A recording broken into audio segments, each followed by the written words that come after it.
ब्रह्मा का पिता है, कौन विष्णु की मां, शंकर का दादा कौन है, हमको दे बता। ये जानने के लिए कृपया सुनिए। जगत गुरु तत्वदर्शी संत रामपाल जी महाराज के अमृत वचन सर्व पवित्र धर्मों के पवित्र शास्त्रों के आधार पर।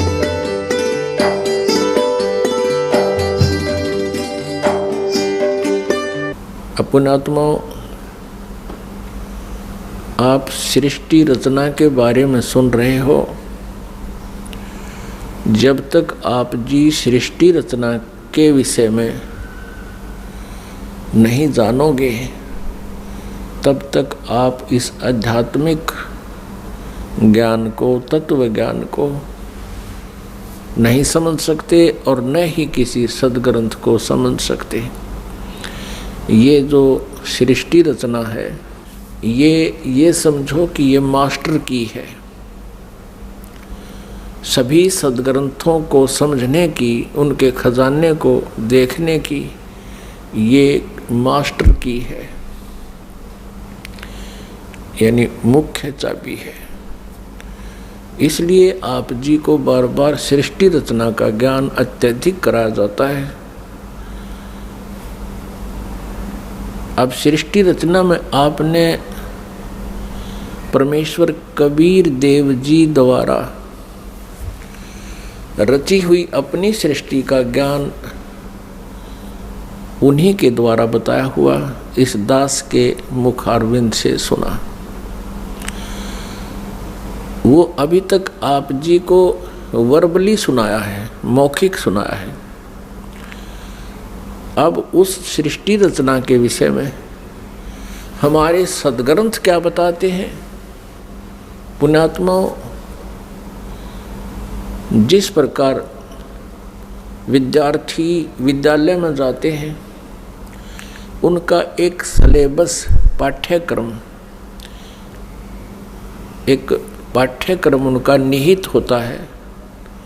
सिलेबस एक विशेष होता है और जो टीचर सिलेबस के आधार से बच्चों को शिक्षा देते हैं, पढ़ाते हैं, वो टीचर सही हैं। और जो टीचर सिलेबस से बाहर का ज्ञान कराते हैं, वो टीचर ठीक नहीं। वो अध्यापक बच्चों के हितैषी नहीं है, उनके जीवन के नाशक हैं। तो पुण्यात्माओं, जो सदग्रंथों के विपरीत ज्ञान, शास्त्र विरुद्ध ज्ञान जो संत बता रहे हैं और शास्त्र विधि त्याग कर मनमाना आचरण कर और करवा रहे हैं, शास्त्र विधि त्याग कर मनमानी पूजाएं कर रहे हैं, वो न तो स्वयं कोई लाभ प्राप्त कर रहे हैं मनुष्य जीवन का और न ही उनके अनुयायी। इसके लिए श्रीमद् भगवत गीता अध्याय 16 श्लोक 23 में और 24 में कहा है। 23 में कहा कि शास्त्र विधि को त्याग कर जो मनमाना आचरण करते हैं, उनको न तो कोई सुख होता है और न ही उनकी कोई गति होती है और न ही सिद्धि को प्राप्त होते हैं, अर्थात व्यर्थ। श्लोक 24 में कहा कि इससे तेरे लिए अर्जुन कर्तव्य और अकर्तव्य की व्यवस्था में शास्त्र ही प्रमाण है। कर्तव्य माने जो शास्त्र अनुकूल साधनाएं हैं, जो साधनाएं आपने करनी चाहिए, और अकर्तव्य जो ना करने योग्य हैं, वो सदग्रंथों से ही जाना जाता है। कोई अपनी लोकवेद दंत कथा सुनाता है, उसको हमने स्वीकार नहीं करना चाहिए। तो अभी तक जो ब्रह्मा जी, विष्णु जी, शिव जी को ये कहते आए हैं, ये पवित्र हिंदू धर्म के ये शास्त्र विरुद्ध ज्ञान देने वाले आचार्य, गुरु, ऋषि, महर्षि, ये कहते आए हैं कि ब्रह्मा जी, विष्णु जी, शिव जी ये अजर अमर हैं, इनके कोई माता पिता नहीं है और ये सभी ब्रह्मांडों के रचनहार यही हैं। तो वो टीचर ठीक नहीं, वो शास्त्र विधि त्याग के लोक वेद सुना रहे हैं। लोक वेद क्या होता है? सुना सुनाया ज्ञान जो कहीं प्रमाणित ना हो। अभी आपको दिखाते हैं श्रीमद् देवी भागवत। वो श्री ब्रह्मा, श्री विष्णु, श्री शिव जी के विषय में क्या जानकारी देते हैं। आप जी ने ये देखिएगा, श्रीमद् देवी भागवत सचित्र मोटा टाइप, केवल हिंदी, गीता प्रेस गोरखपुर से प्रकाशित है। इसके कौन हैं संपादक? हनुमान प्रसाद पोदार, चिमनलाल गोस्वामी। प्रकाशक एवं मुद्रक हैं गीता प्रेस गोरखपुर, गोविंद भवन कार्यालय, कोलकाता का संस्थान। तीसरे स्कंद में 123 पृष्ठ पे है, तीसरा स्कंद। भगवान विष्णु जी अपनी माता दुर्गा की स्तुति कर रहे हैं। क्या कह रहे हैं? तुम शुद्ध स्वरूपा हो, यह सारा संसार तुम ही से उद्भासित हो रहा है। मैं, ब्रह्मा और शंकर, विष्णु जी कह रहे, हम सभी तुम्हारी कृपा से विद्यमान हैं। हमारा आविर्भाव माने जन्म, तिरोभाव माने मृत्यु, हमारा आविर्भाव और तिरोभाव हुआ करता है। केवल तुम ही नित्य हो, जगत जननी हो, प्रकृति और सनातनी देवी हो। ये प्रकृति शब्द याद रखना। दुर्गा को प्रकृति भी कहते हैं। आपके गीता जी में काम आओगा 14वें अध्याय के 3, 4, 5 श्लोकों में, क्योंकि ये कोड वर्ड है गीता जी। प्रकृति दुर्गा जी को कहते हैं। इससे स्पष्ट हो गया कि ब्रह्मा विष्णु महेश का जन्म और मृत्यु होता है। भगवान शंकर बोले, देवी यदि महाभाग विष्णु तुम ही से प्रकट हुए हैं तो उनके बाद उत्पन्न होने वाले ब्रह्मा भी तुम्हारे बालक हुए। फिर मैं तमोगुणी लीला करने वाला शंकर क्या तुम्हारी संतान नहीं हुआ? अर्थात मुझे भी उत्पन्न करने वाली तुम ही हो। शिवे, संपूर्ण संसार की सृष्टि करने में तुम बड़ी चतुर हो। इस संसार की सृष्टि, स्थिति और संहार में तुम्हारे गुण सदा समर्थ हैं। उन्हीं तीनों गुणों से उत्पन्न हम, रजगुण ब्रह्मा जी, सतगुण विष्णु, तमगुण शंकर, उन्हीं तीनों गुणों से उत्पन्न हम ब्रह्मा विष्णु एवं शंकर नियमानुसार कार्य में तत्पर रहते हैं। पुण्यात्मा, इस पवित्र देवी पुराण ने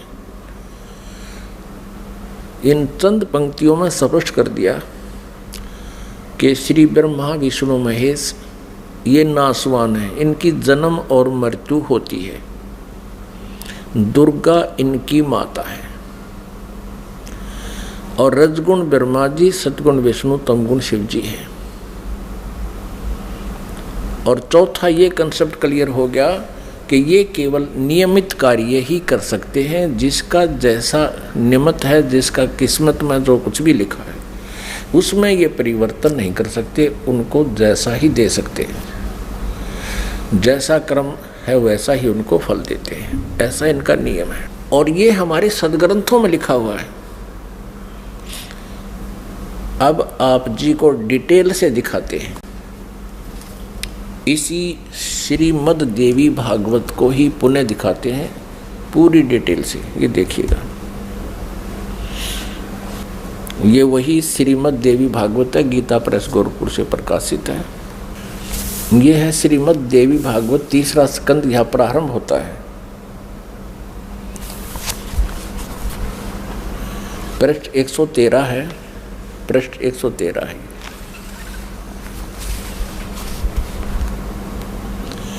जन्मे जय ने पूछा, भगवान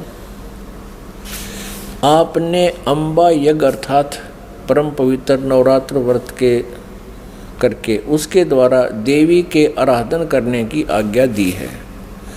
अतः वे कौन देवी हैं, कैसे और कब प्रकट हुई, उनके पधारने का क्या उद्देश्य था है, तथा वे किन गुणों से विभूषित हैं।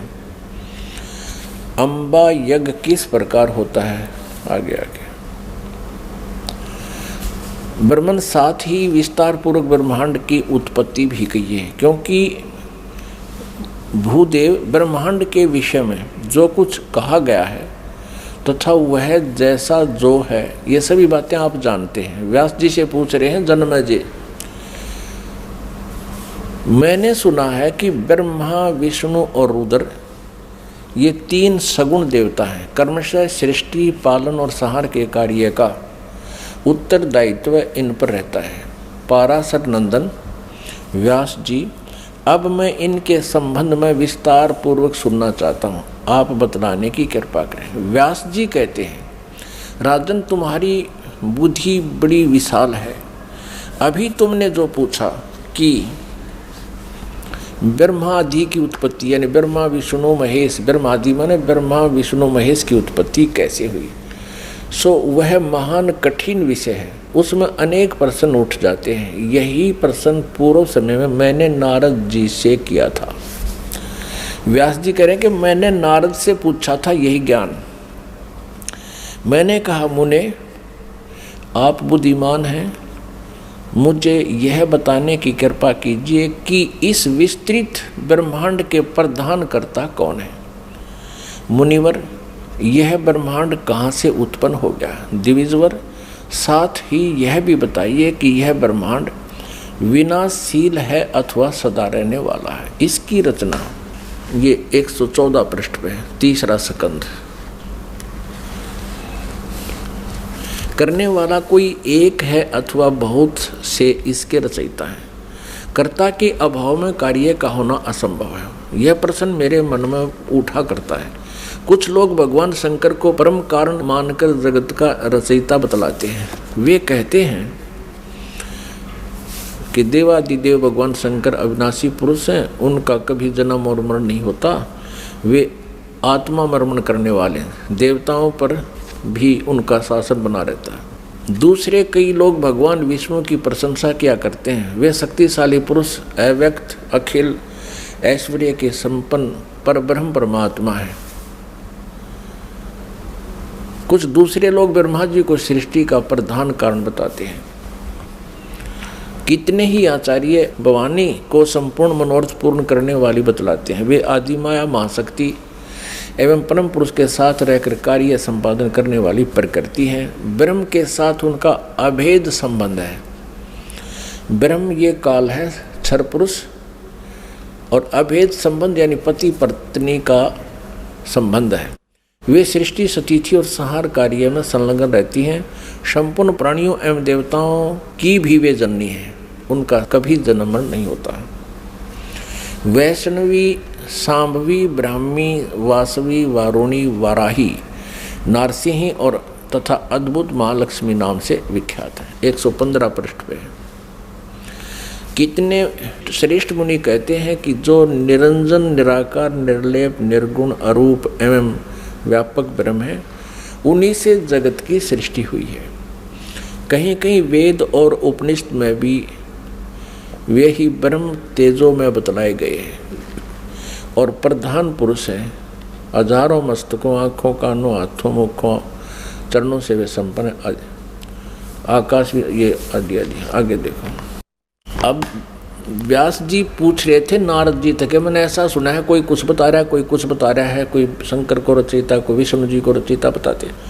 अब नारद जी कहते हैं, व्यास जी प्राचीन समय की बात है, यही संदेह मेरे हृदय में भी उत्पन्न हो गया था। तब मैं अपने पिता अमित तेजस्वी ब्रह्मा जी के स्थान पर गया और उनसे इस समय जिस विषय में तुम पूछ रहे हो उसी विषय में मैंने पूछा। मैंने कहा, पिताजी यह संपूर्ण ब्रह्मांड कहाँ से उत्पन्न हुआ। विभो, आपने सम्यक प्रकार से इसकी रचना की है अथवा विष्णु इस विश्व के रचयिता हैं या शंकर ने इसकी सृष्टि की है, पर जगत प्रभु आप विश्व के आत्मा हैं और सच्ची बात बताने की कृपा करें। किन देवताओं की पूजा करनी चाहिए तथा कौन देवता सबसे बड़े एवं समर्थ हैं।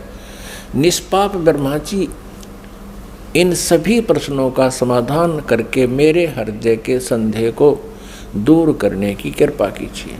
सत्यवती नंदन व्यास जी, इस प्रकार मेरे प्रसन्न करने पर लोक पितामह ब्रह्मा जी मुझसे कहने लगे। ब्रह्मा जी ने कहा, बेटा मैं इस प्रश्न का क्या उत्तर दूं? यह प्रश्न बड़ा ही जटिल है। महाभाग, तुम भगवान विष्णु से इसका समुचित समाधान पा सकते हो। ये तीनों देवता, इनको ज्ञान तो है नहीं, इसलिए ये अपने से दूसरे की तरफ धका दिया करें। चलो वहाँ उससे पूछ लो। फिर भी विष्णु जी की तरफ संकेत करते हैं, फिर भी अपना ज्ञान वो बता रहे हैं। ब्रह्मा जी कह रहे हैं, महामते, इस संसार में कोई भी रागी पुरुष ऐसा नहीं है जिसे यह रहस्य विदित हो। जो त्यागी, अहंकार रहित एवं ईर्षा शून्य है, वही इसके रहस्य को जान सकता है। पूर्व काल में, अब सृष्टि की रचना बता रहे हैं ब्रह्मा जी। पूर्व काल में सर्वत्र जल ही जल था। स्थावर जंगम जितने प्राणी हैं उनमें कोई भी नहीं थे। तब कमल से मेरी उत्पत्ति हुई। उस समय मुझे सूर्य, चंद्र, वृक्ष तथा पर्वत कोई भी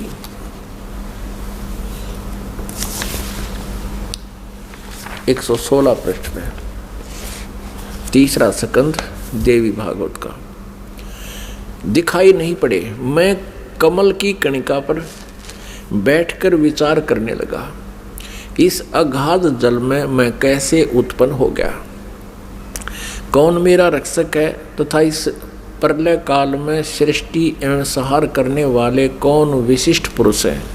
कहीं भी स्पष्ट रूप से भूमि भी नहीं दिखती जिस पर यह जल टिका हुआ है। यह कमल कैसे उत्पन्न हुआ, यों विचार करके मैं जल में उतरा। ब्रह्मा जी कह रहे हैं, 1000 वर्ष तक पृथ्वी का अन्वेषण करता रहा, यानी खोज करता रहा। इस पर भी मुझे उस जल का कहीं और छोर नहीं मिला। इतने में आकाशवाणी हुई, तप करो तप करो। तब मैंने तपस्या आरंभ कर दी। कमल पर बैठे ही 1000 वर्ष तक मैं तप करता रहा। फिर उसी समय सृष्टि करो, ऐसी आकाशवाणी सुनाई पड़ी। उसे सुनकर मैं बड़े आश्चर्य में पड़ गया। सोचा कि किसकी सृष्टि करूं अथवा मेरा क्या कर्तव्य है। उसी समय मधु और कैटब नाम के 2 भयंकर दानव राक्षस सामने आ गए। वे उस महावर्ण में मुझसे युद्ध करने की इच्छा प्रकट करने लगे। मैं उनसे भयभीत हो उठा। तब कमल का डंठल पकड़कर जल में उतरा। वहाँ मुझे एक परम अद्भुत पुरुष के दर्शन मिले। उनका श्री विग्रह माने शरीर मेघ के समान श्याम था, बादलों की तरह, काले बादलों की तरह। वे पीतांबर पहने थे, 4 भुजाएं थी, शेष नाग की सैया पर सोए थे। उन जगत प्रभु के गले को वनमाला सुशोभित कर रही थी। शंख, चक्र, गदा और पद्म, इन 4 आयुधों से अनुपम शोभा पा रहे थे। ऐसे शेष शाही भगवान विष्णु का मुझे दर्शन हुआ। वे योग निंद्रा के वशीभूत होकर गाढ़ी नींद में सोए हुए थे। उनकी सारी चेष्टाएं शांत थी। नारद जी शेष नाग की सैया पर सोए हुए उन प्रभु को देखकर मेरा मन चिंतित हो उठा। इतने में भगवती योग निंद्रा याद आ गई। मैंने उनका सत्वन किया। तब वे कल्याणमयी भगवती श्री विष्णु जी के विग्रह से निकलकर, विग्रह माने शरीर से, श्री विष्णु जी के शरीर से निकलकर अत्यंत रूप धारण करके आकाश में विराजमान हो गई। दिव्य आभूषण उनकी छवि बढ़ा रहे थे। जब योग निंद्रा भगवान विष्णु के शरीर से अलग होकर आकाश में विराजने लगी, तब तुरंत ही श्री हरि उठ बैठे। अपने आत्माओं, जैसा आज आपको सृष्टि रचना में पहले बताया था, वर्बली दास ने बताया था, जो परमात्मा ने हमें बता रखा था, कबीर साहब ने ये कहा था कि दुर्गा, ब्रह्मा जी, विष्णु जी और शिव जी की माता है श्री देवी, और ये काल ज्योति निरंजन इनका पिता है। ये क्या करते हैं, इन तीनों बच्चों की उत्पत्ति करते हैं ये काल यानी ब्रह्म, सर्वपुरुष भी कहते हैं इसको, सर्वब्रह्म भी कहते हैं। सर्वब्रह्म और ये दुर्गा जी, इन दोनों के पति पत्नी व्यवहार से श्री ब्रह्मा जी, श्री विष्णु जी, श्री शिव जी की उत्पत्ति होती है, जन्म होता है। और ये क्या करते हैं, इनको बाल्यावस्था से ही कोमा में कर देते हैं, अचेत कर देते हैं और उनकी परवरिश जारी करते हैं। जब ये युवा होते हैं तो इनको सचेत कर देते हैं। अब ये दुर्गा अन्य रूप धारण करके प्रेतवत, प्रेतनी की तरह विष्णु जी के शरीर में प्रवेश करके इनको बेहोश किए हुए थी। ऐसे ही ब्रह्मा जी को ये कमल के फूल पर रख दिया और तब तक ये अचेत था, कोमा में डाल रखा था। ये खुद कहता मुझे पता नहीं मैं कमल के फूल पर कहाँ से उत्पन्न हो गया, मेरा कौन जनक है।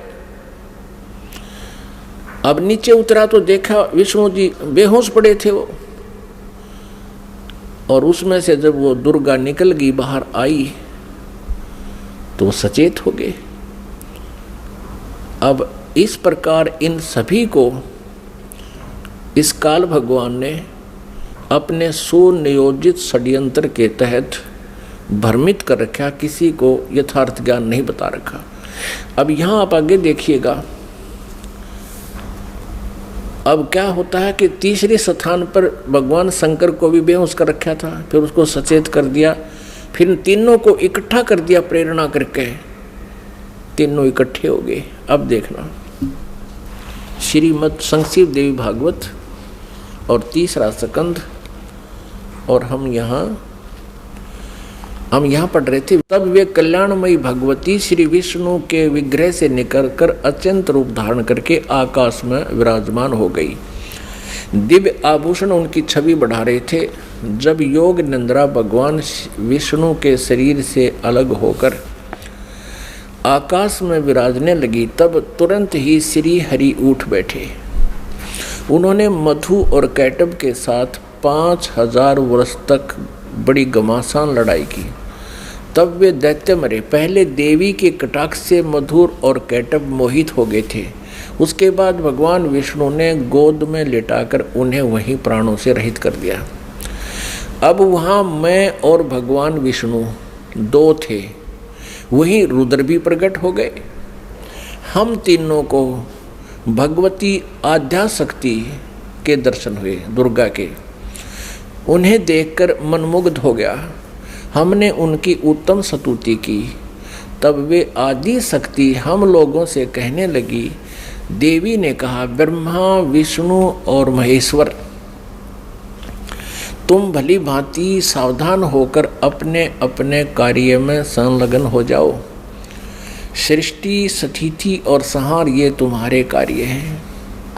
ब्रह्मा जी कहते हैं, भगवती आद्याशक्ति की, हम 117 पृष्ठ पर पढ़ रहे हैं, तीसरा स्कंद। वह वाणी बड़ी मधुर थी, सुंदर एवं सुखप्रद थी। हमने वह स्पष्ट सुनी। हम लोगों ने उनसे कहा, माता, हम किस प्रकार इन प्रजाओं के सर्जन आदि कार्य करने में सफल हो? विस्तृत भूमि का अभाव है, सभी स्थान जलमग्न है। हमारी बात सुनकर उन कल्याण स्वरूपिणी भगवती का मुखमंडल मुस्कान से भर गया। इतने में एक सुंदर विमान आकाश से उतरा। तब उन देवी ने हमें आज्ञा दी, देवताओं, निर्भीक होकर इच्छापूर्वक इस विमान में प्रवेश कर जाओ। ब्रह्मा विष्णु और रुद्र, आज मैं तुम्हें एक अद्भुत दृश्य दिखलाती हूँ। हमने भगवती की बात सुनकर उसे शिरोधार्य कर लिया। उस रत्न जटित विमान पर चढ़कर हम लोग आराम से बैठ गए। हम तीनों देवताओं को उस पर बैठे देखकर देवी ने अपने सामर्थ्य से विमान को आकाश में उड़ा दिया। ब्रह्मा जी कहते हैं, मन के समान तीव्र गति से चलने वाला वह विमान जिस अपरिचित स्थान पर गया, वहाँ संपूर्ण फलों से लदे हुए अनेक सुंदर वृक्ष थे। आगे एक अत्यंत सुंदर नगर दिखाई पड़ा। अद्भुत चार दीवारी उस नगर की छवि बढ़ा रही थी। उसमें बहुत से ऊंचे ऊंचे महल थे, उचित स्थान पर यज्ञशालाएं बनी थी। क्षण भर के बाद वह एक दूसरे सुंदर प्रदेश में जा पहुंचा। वहां हमने देखा अनुपम नंदन वन था। पारिजात की संगन छाया के नीचे सुरभि गौ बैठी थी। आप पास में ही ऐरावत हाथी विराजमान था। सैकड़ों अप्सराएं, यक्ष, गंधर्व और विद्याधर उस पराजित के उपवन में गाते व्यवहार करते थे। देखा तो वही महाभाग इंद्र भी थे। उनके समीप उनकी प्राण प्रिया सची विद्यमान थी। उस स्वर्ग के दृश्य को देखकर हम 118 पृष्ठ में आश्चर्यचकित हो गए। आगे देखना। इतने में हमारा विमान तेजी से चल पड़ा और वह दिव्य धाम ब्रह्मलोक में जा पहुंचा। संपूर्ण देवता उस नगर के सामने मस्तक झुकाया करते थे। वहां एक दूसरे ब्रह्मा विराजमान थे। उन्हें देखकर भगवान शंकर और विष्णु को बड़ा आश्चर्य हुआ। सभा लगी थी। भगवान शंकर और विष्णु ने मुझसे पूछा, चतुरानन, ये अविनाशी ब्रह्मा कौन है? मैंने उत्तर दिया, मुझे कुछ पता नहीं। सृष्टि के अधिष्ठाता ये कौन है? भगवान, मैं कौन हूँ, ये कौन है, और हमारा उद्देश्य क्या है? इस उलझन में मेरा मन चक्कर काट रहा है। इतने में मन के समान तीव्रगामी वह विमान तुरंत वहां से चल पड़ा और कैलाश के सुर में शिखर पर जा पहुंचा। आगे देखा। वहां विमान के पहुंचते ही एक भव्य भवन से त्रिनेत्रधारी भगवान शंकर निकले। वे नंदी वृषभ पर बैठे थे। उनके 5 मुख थे, 10 भुजाएं थी। मस्तक पर चंद्रमा सुशोभित हो रहा था।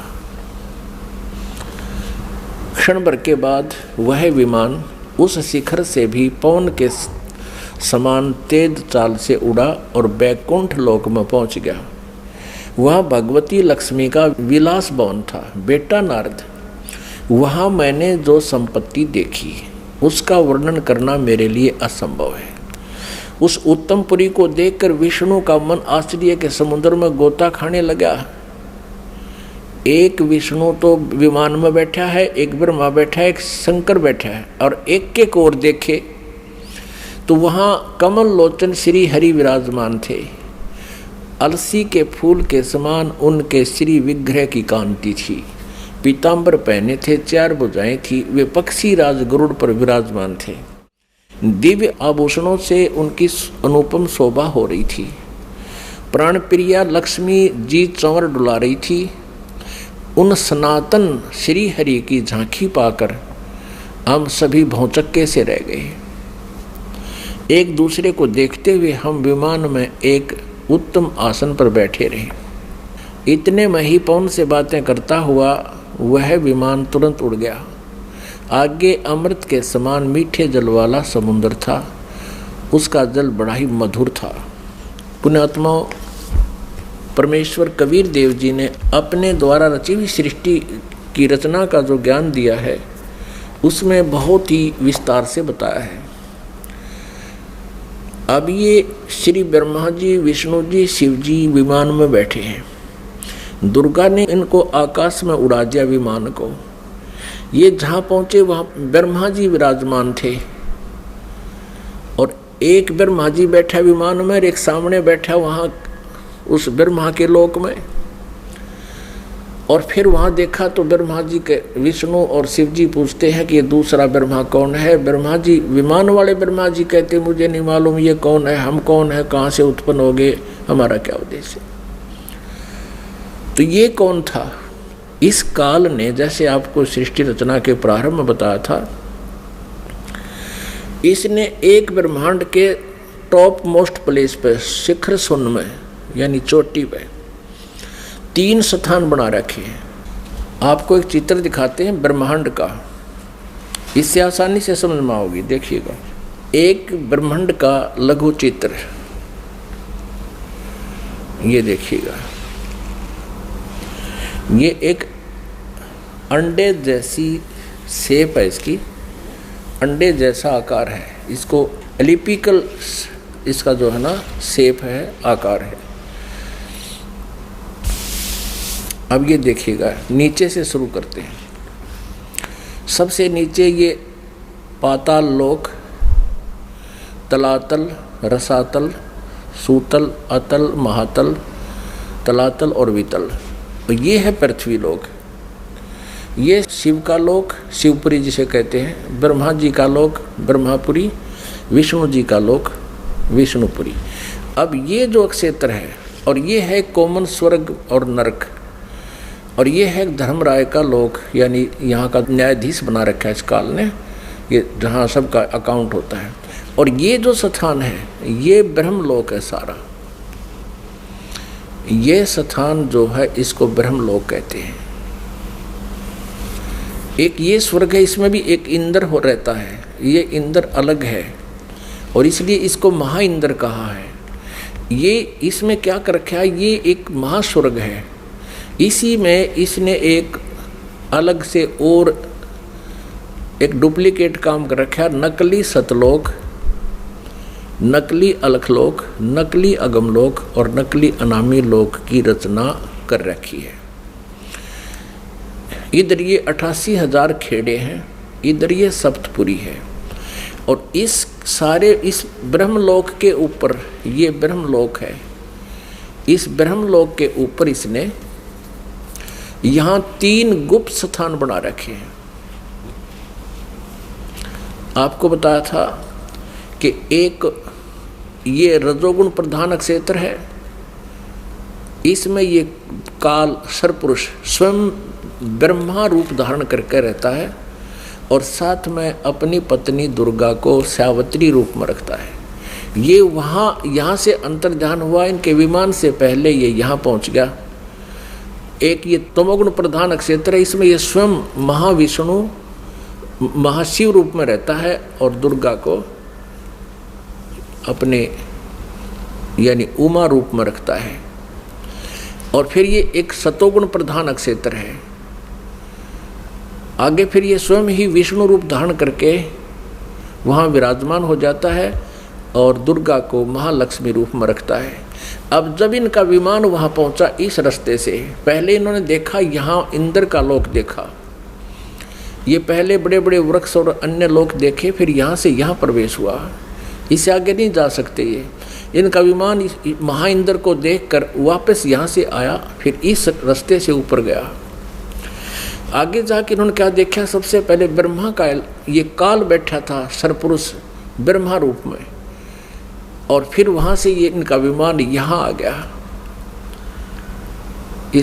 वहाँ इन्होंने एक शंकर जी और देखा, ये काल था, स्वयं सरपुरुष ने अपना अलग से वहाँ 3 रूप धारण किए। और फिर ये विष्णु लोक में आ गए, वहाँ एक विष्णु और था और लक्ष्मी जी बैठी थी। यह दुर्गा इस विष्णु रूपी काल के ऊपर, सरपुरुष के ऊपर चमर कर रही थी। यहाँ से फिर इनका विमान यहाँ आया, इस मीठे जल के समुद्र में। यहाँ दुर्गा का एक लोक अलग से है। अब आगे पढ़ते, यहाँ तक हम पढ़ते हुए आ चुके हैं श्री देवी पुराण को। अब हम यहाँ आएंगे इस मीठे जल में, इस मीठे जल के समुद्र में पहुँच गए। अब यहाँ आते हैं पुण्यात्माओं, आज हमारे सदग्रंथ जो प्रमाणित कर रहे हैं, ये ज्ञान परमेश्वर कबीर जी ने 600 वर्ष पहले अपनी सच्चिदानंद घन ब्रह्म की वाणी में, कबीर वाणी में लिपिबद्ध करवा रखा है, आज से 600 वर्ष पहले। और आज इन सदग्रंथों में हमें सत्य हो रहा है। तो इससे सिद्ध है कि पूर्ण परमात्मा कबीर जी हैं, जिन्होंने पहले ही ये ज्ञान हमें दे रखा था और हमारे सदग्रंथों विद्यमान है। अब हम कहाँ तक पढ़ते हुए आगे कि इन तीनों ये विमान में बैठे हैं, ब्रह्मा विष्णु शिव जी, और दुर्गा ने अपनी शक्ति से विमान को आकाश में उड़ा दिया। पहले वो पहुँचे ब्रह्मा जी के लोक में, वहाँ इस काल के उस स्थान पर पहुँचे जो रजोगुण प्रधान है। वहाँ यह स्वयं ही सरपुरुष यानी काल ब्रह्म स्वयं ही ब्रह्मा रूप धारण करके विराजमान था। आगे फिर गए तो इस शंकर रूप में विराजमान था। आगे गए तो ये विष्णु रूप में विराजमान था। फिर वहाँ से इनका विमान कहाँ गया, ये सारा इसलिए किया गया था कि कहीं ये अपने आप को भगवान ना मान बैठे, इनका भ्रम निवारण कर दें। अब देखना, ये देवी भागवत चल रहा है, श्रीमद् देवी भागवत गीता प्रेस गोरखपुर से प्रकाशित है। ये वही पुस्तक है जो आपको पहले दिखाई थी। हमने यहाँ तक पढ़ लिया, हमने ये पढ़ा 118 पे। इतने में हमारा विमान तेजी से चल पड़ा और एक दिव्य धाम ब्रह्म लोक में जा पहुंचा। वहां पर एक दूसरे ब्रह्मा विराजमान थे। एक तो विमान में बैठा है, एक वहां विराजमान था दूसरा, वो ब्रह्म था, क्षर पुरुष था, वो धोखा देता है इनको, वो स्वयं ब्रह्मा रूप में वहां विराजमान था। उन्हें देखकर भगवान शंकर और विष्णु को बड़ा आश्चर्य हुआ। सभा लगी थी। भगवान शंकर और विष्णु ने मुझसे पूछा, चतुरानन, ये अविनाशी ब्रह्मा कौन है? मैंने उत्तर दिया, मुझे कुछ पता नहीं। सृष्टि के अधिष्ठाता ये कौन है? भगवान मैं कौन हूँ? ये कौन है? और हमारा क्या उद्देश्य है? इस उलझन में मेरा मन चक्कर काट रहा है। इतने में मन के समान तीव्रगामी वह विमान तुरंत वहाँ से चल पड़ा और कैलाश के सुर में शिखर पर जा पहुँचा। वहाँ विमान के पहुँचते ही एक भव भवन से त्रिनेत्रधारी भगवान शंकर निकले। वे नंदी वृषभ पर बैठे थे। ये काल निकला वहाँ से, सरपुरुष। और फिर वहाँ से क्षण भर के बाद वह विमान उस शिखर से भी पवन के समान तेज चाल से उड़ा और वैकुंठ लोक में पहुँच गया। वहाँ पर कौन थे? वहाँ कमल लोचन श्री हरि विराजमान थे। विष्णु जी एक और युकाल बैठा था, सरब्रह्म सरपुरुष, और उसकी 4 भुजाएं थी। पक्षीराज गरुड़ पर विराजमान थे और प्राण प्रिय लक्ष्मी जी चौंच बुला रही थी। अब हम यहाँ आते हैं, नीचे देखते हैं। इतने में पवन से बातें करता हुआ वह विमान तुरंत उड़ गया। आगे अमृत के समान मीठे जल वाला समुद्र था, जिसका जल बड़ा ही मधुर था। हम 119 पृष्ठ पर पढ़ेंगे, 118 हमने पढ़ लिया। उस समुद्र में वहाँ एक मनोहर द्वीप था। उस द्वीप में एक मंगल में मनोहर पलंग बिछा था। उस पलंग में सुंदर रत्न जड़े थे। उस उत्तम पलंग पर एक दिव्य रमणी बैठी थी, या दुर्गा जाकर वहाँ विराजमान होगी आगे। वे ऐसी प्रभावपूर्ण देवी थी मानो करोड़ों बिजलियाँ एक साथ चमक रही हों। अत्यंत सुंदर मुख था, लाल लाल दांत थे, करोड़ों लक्ष्मियों से भी अधिक वह सुंदर थी। वे ऐसी प्रभावपूर्ण देवी थी मानो करोड़ों बिजलियां एक साथ चमक रही हो। अत्यंत सुंदर मुख था, लाल लाल दांत थे। ये पढ़ दिया। अब यहाँ है, उन्हें देखकर हम सभी महान आश्चर्य में पड़ गए। कुछ समय तक हम वहीं ठहरे रहे, आपस में कहने लगे, ये सुंदरी कौन है और इसका क्या नाम है? हम इसके विषय में बिल्कुल अनभिज्ञ हैं। इसके हजारों नेत्र, हजारों हाथ, हजारों मुख हैं। दूर से देखने पर ही वे कितनी सुंदर प्रतीत हो रही हैं। ये न कोई अप्सरा है, न कोई गंधर्व कन्या, न देव कन्या। नारद यों संदेहग्रस्त होकर हम लोग वहाँ रुके रहे। तब भगवान विष्णु ने उन चारों साहिनी भगवती को देखकर विवेक पूर्वक निश्चय कर लिया कि ये भगवती जगदम्बिका हैं। तब उन्होंने कहा कि ये भगवती हम सब की आदि कारण है। महाविद्या और माँ माया इनके नाम हैं। ये पूर्ण प्रकृति है। अपने आत्माओं, विष्णु जी कह रहे हैं, क्योंकि विष्णु जी की बुद्धि खोल दी काल ने। अब हम 120 पृष्ठ पर पढ़ेंगे। संक्षिप्त देवी भागवत गीता प्रेस गोरखपुर से प्रकाशित है। ये वे ही दिवांगना है। विष्णु जी बता रहे हैं अपना पिछले, इसकी थोड़ी सी बैकग्राउंड दिखा दी विष्णु को, इस काल भगवान ने और दुर्गा ने। ये वे ही दिवांगना है जिनके प्रलय वर्ण में मुझे दर्शन हुए थे। उस समय मैं बालक रूप में था। मुझे पालने पर ये झुला रही थी। विष्णु जी के जन्म का प्रत्यक्ष प्रमाण, छोटा सा बालक था विष्णु जी। वट वृक्ष के पत्थर पर एक सुदृढ़ सैया बिछी थी, उस पर लेटकर मैं पैर के अंगूठे को अपने कमल जैसे मुख में लेकर चूस रहा था। कहते हैं प्रलय वर्ण में मुझे दर्शन हुए थे इस देवी के। उस समय में बालक रूप में था, छोटा सा बच्चा था, ये मुझे झुला रही थी, मैं अंगूठे चूस रहा था पैरों के। इन्हें देखकर मुझे पहले की बात याद आ गई, ये हम सब की जननी है। अब 121 पृष्ठ पे अब विष्णु जी ही बता रहे हैं, भगवान विष्णु बोले प्रकृति देवी को नमस्कार है, भगवती विधात्री को निरंतर नमस्कार है। ये स्तुति करते हुए भगवान आ रहे हैं विष्णु जी। यहाँ देखिएगा 123 पृष्ठ पे जो प्रारंभ में पढ़ा था, अब वहीं फिर आगे हम भगवान विष्णु स्तुति कर रहे हैं अपनी दुर्गा माता की। तुम शुद्ध स्वरूपा हो, यह सारा संसार तुम इसे उद्भासित हो रहा है। मैं ब्रह्मा और शंकर हम सभी तुम्हारी कृपा से विद्यमान हैं। हमारा आविर्भाव यानी जन्म और तिरोभाव माने मृत्यु हुआ करता है। केवल तुम ही नित्य हो, जगत जननी हो, प्रकृति और सनातनी देवी हो। भगवान शंकर बोले, देवी यदि महाभाग विष्णु तुम्ही से प्रकट हुए हैं तो उनके बाद उत्पन्न होने वाले ब्रह्मा भी तुम्हारे बालक हुए हैं। ओए होए, फिर मैं तमोगुणी लीला करने वाला शंकर क्या तुम्हारी संतान नहीं हुआ? अर्थात मुझे भी उत्पन्न करने वाली तुम ही हो। शिवे, संपूर्ण संसार की सृष्टि करने में तुम बड़ी चतुर हो। इस संसार की सृष्टि, स्थिति और संहार में तुम्हारे गुण सदा समर्थ हैं। उन्हीं तीनों गुणों से उत्पन्न हम ब्रह्मा, विष्णु एवं शंकर नियमानुसार कार्य में तत्पर रहते हैं। अब पुण्यात्माओं, आप जी ने अपने सदग्रंथों को स्वयं पढ़ लिया और ये अभी तक पवित्र हिंदू धर्म के गुरुजन, ये आचार्य मंडलेश्वर, महामंडलेश्वर, गीता मनीषी, गीता के मर्मज ज्ञाता, वेदों के ज्ञाता, पुराणों के ज्ञाता कहलाते थे। इन्होंने कह कह का भी पता नहीं था। ये अज्ञानी हैं जो आज तक हमारे भगवानों यानी जिनको हम समर्थ मान रहे थे, अजरो अमर सुना करते थे, इनसे ये नहीं बता सके कि इनकी स्थिति क्या है, जबकि इनकी जीवनी बता रही है महापुरुषों की कि इनकी ये स्थिति है।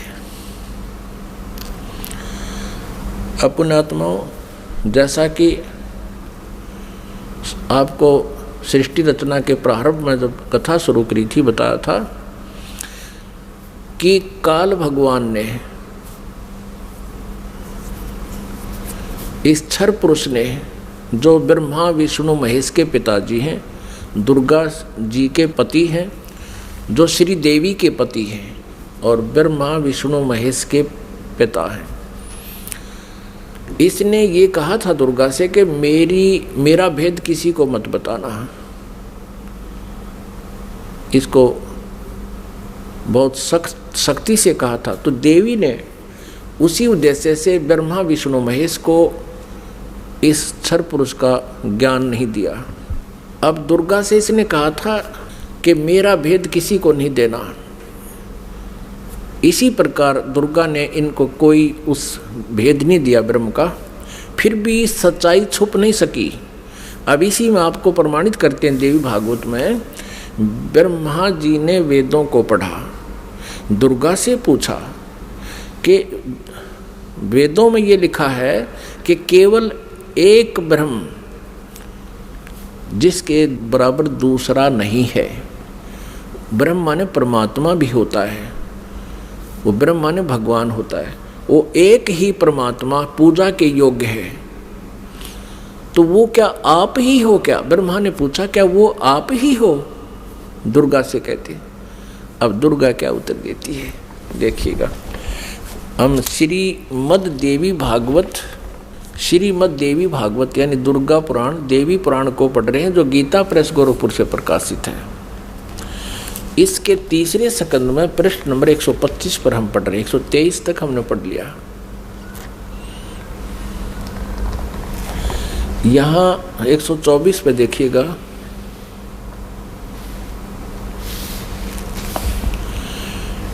ब्रह्मा जी कहते हैं अद्भुत तेजस्वी भगवान शंकर के यूं स्तुति करने पर भगवती जगदम्बिका ने अपने बात बताई। अब यहाँ ब्रह्मा जी पूछ रहे हैं, ब्रह्मा जी का प्रकरण चल रहा है, ये 125 पृष्ठ पे हम पढ़ रहे हैं, तीसरे स्कंद में। इस मूर्त और अमूर्त जगत का आधार तुमसे पूर्व कोई भी दूसरा पुरुष नहीं था, कोई तीसरा भी नहीं है। एकम एवं द्वितीयम ब्रह्म, इस वेद के वचन को व्यर्थ कहना तो बनता नहीं। अब दुर्गा इनको कहा करती मैं ही सब कुछ हूँ, मैं ही तुम्हारा पिता हूँ, मैं तुम्हारी माता हूँ। तो अब ब्रह्मा जी ने वेदों को पढ़ा तो इसने कहा कि वेद के वचन को हम झूठा भी नहीं कह सकते, और इधर अनुभव दूसरी बात कहता है। इस प्रकार वेद वाक्यों और अनुभव में अत्यंत विरोध उत्पन्न हो रहा है। वेद कहते हैं एकम एव अद्वितीयम ब्रह्म है, तो क्या वह है आत्म स्वरूपा तुम ही हो अथवा वह कोई और पुरुष है? मेरे इस संदेह को दूर करने की कृपा करो। किसी महान पुण्य के प्रभाव से ही मुझे तुम्हारे चरणों की सेवा सुलभ हुई है। तुम स्त्री हो अथवा पुरुष, यह रहस्य भी मुझे विषाद रूप से कृपा करके बतलाओ। अध्याय 4-5 यहाँ पूरा होगा, तीसरे स्कंद का अब छठा अध्याय शुरू होता है। ब्रह्मा जी कहते हैं इस प्रकार मैंने जब भगवती जगदम्बिका से विनय पूर्वक पूछा, तब वे मधुर वाणी में मुझसे कहने लगी। देवी ने कहा मैं और ब्रह्म एक ही हैं। अब हो गए ना दो, सच्चाई छुप नहीं सकती, एक ही हैं। मुझ में और इन ब्रह्म में कभी किंचित मात्र भी भेद नहीं है। जो वे हैं वही मैं हूँ, और जो मैं हूँ वही वे हैं। बुद्धि के भ्रम से भेद प्रतीत हो रहा है। हम लोगों के सूक्ष्म भेद को जो जानता है, इसे सीधा दो तो है ही, ये वो जानता है वही। अब 125 पृष्ठ हमने पढ़ा, अब 126 पढ़ेंगे। वही बुद्धिमान पुरुष है, वो तत्वदर्शी संत है जो हमारी भिन्न भिन्नता को समझता है। उसके संसार मार्ग से मुक्त होने में कुछ भी संदेह नहीं है। ब्रह्म एक ही है। आगे देखो, मैं शक्ति रूप धारण करके पराक्रम करती हूँ।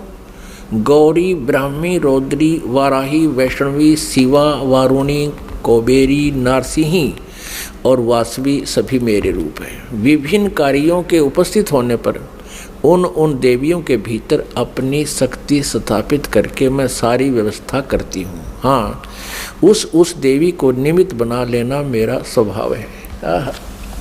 अब आगे देखना, अपने आत्माओं, आप पढ़ रहे हो अपने सदग्रंथों को स्वयं। आप जी ने तीसरे स्कंद में और पृष्ठ नंबर 125 पे पढ़ा। ब्रह्मा जी कहते हैं कि मैंने जब दुर्गा जी से ये पूछा, माता से, जगदम्बिका से, कि वेदों में लिखा है कि एकम एव अद्वितीयम ब्रह्म, अद्वितीयम जिसके बराबर दूसरा कोई नहीं हो, वो ब्रह्म ही सब कुछ है। उधर से उपनिषद और आप जो कह रहे हो कि मैं ही सब कुछ हूँ, मैं ही सृष्टि रचना करने वाली हूँ, मेरे अतिरिक्त कोई नहीं है, तो इन वेद के वाक्य को झूठा भी नहीं कहा जा सकता। अनुभव हमारा बताता है कि परमात्मा निराकार है और वेद बताते हैं कि वो साकार है, तो हमारे अनुभव में और यथार्थता में बहुत विरोध है। तो क्या वो ब्रह्म आप ही हो या कोई और है? ब्रह्मा जी ने पूछा। अब दुर्गा पहले तो बहकाती है उनको कि उस ब्रह्म में और मेरे में कोई अंतर नहीं है, मैं ही वही हूँ, वो मैं ही हूँ। हम दोनों का सूक्ष्म भेद जो जानता है वो परम पुरुष है, विद्वान पुरुष है, तत्वदर्शी है। आगे फिर देखना 129 पृष्ठ पे है, बिल्कुल स्पष्ट हो जाता है। देखिएगा, हम तीसरा स्कंद पढ़ रहे हैं संक्षिप्त देवी भागवत का, पृष्ठ नंबर 129 पर है।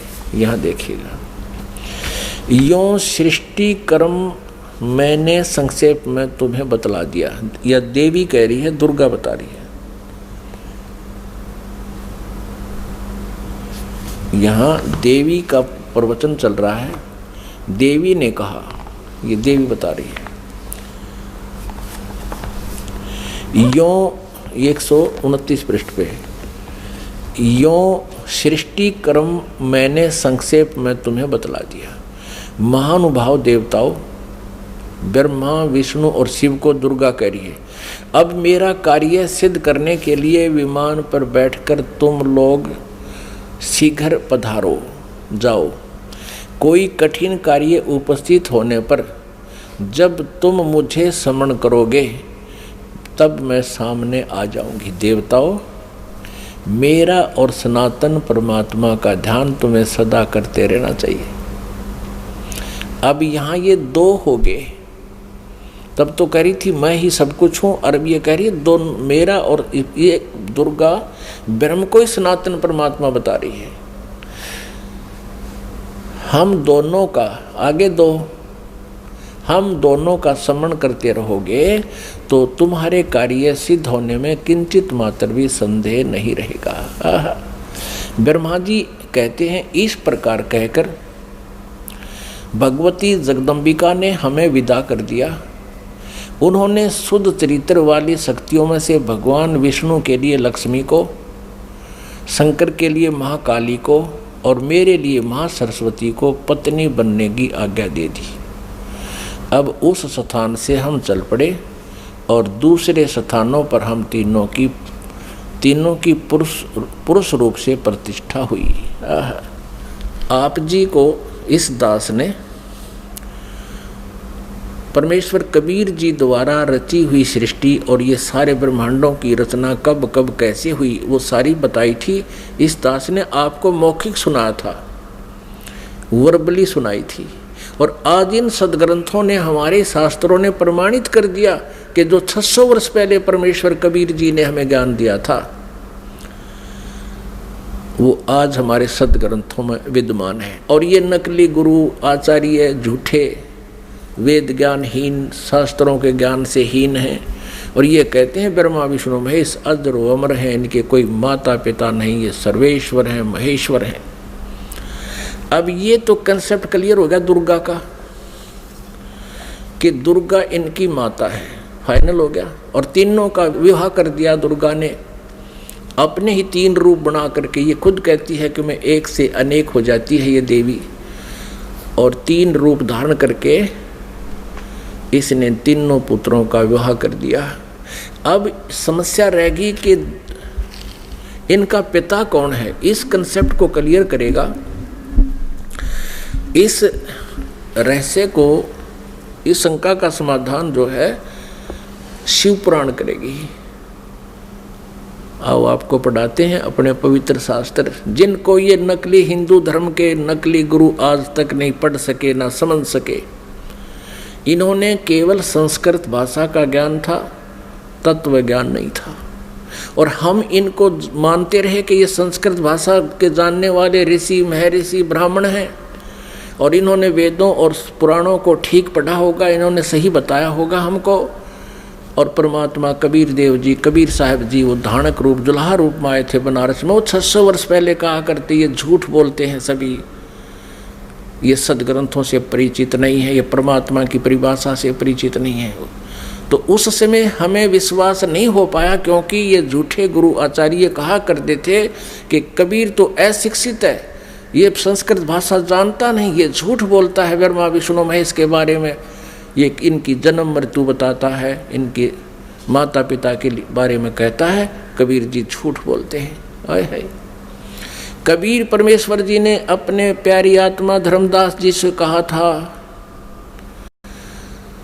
कि धर्मदास, कलयुग के जब 5505 वर्ष बीत जाएंगे तब ये मेरी बात सच्ची होंगी जो आज मैं तुझे बता रहा हूं। क्या?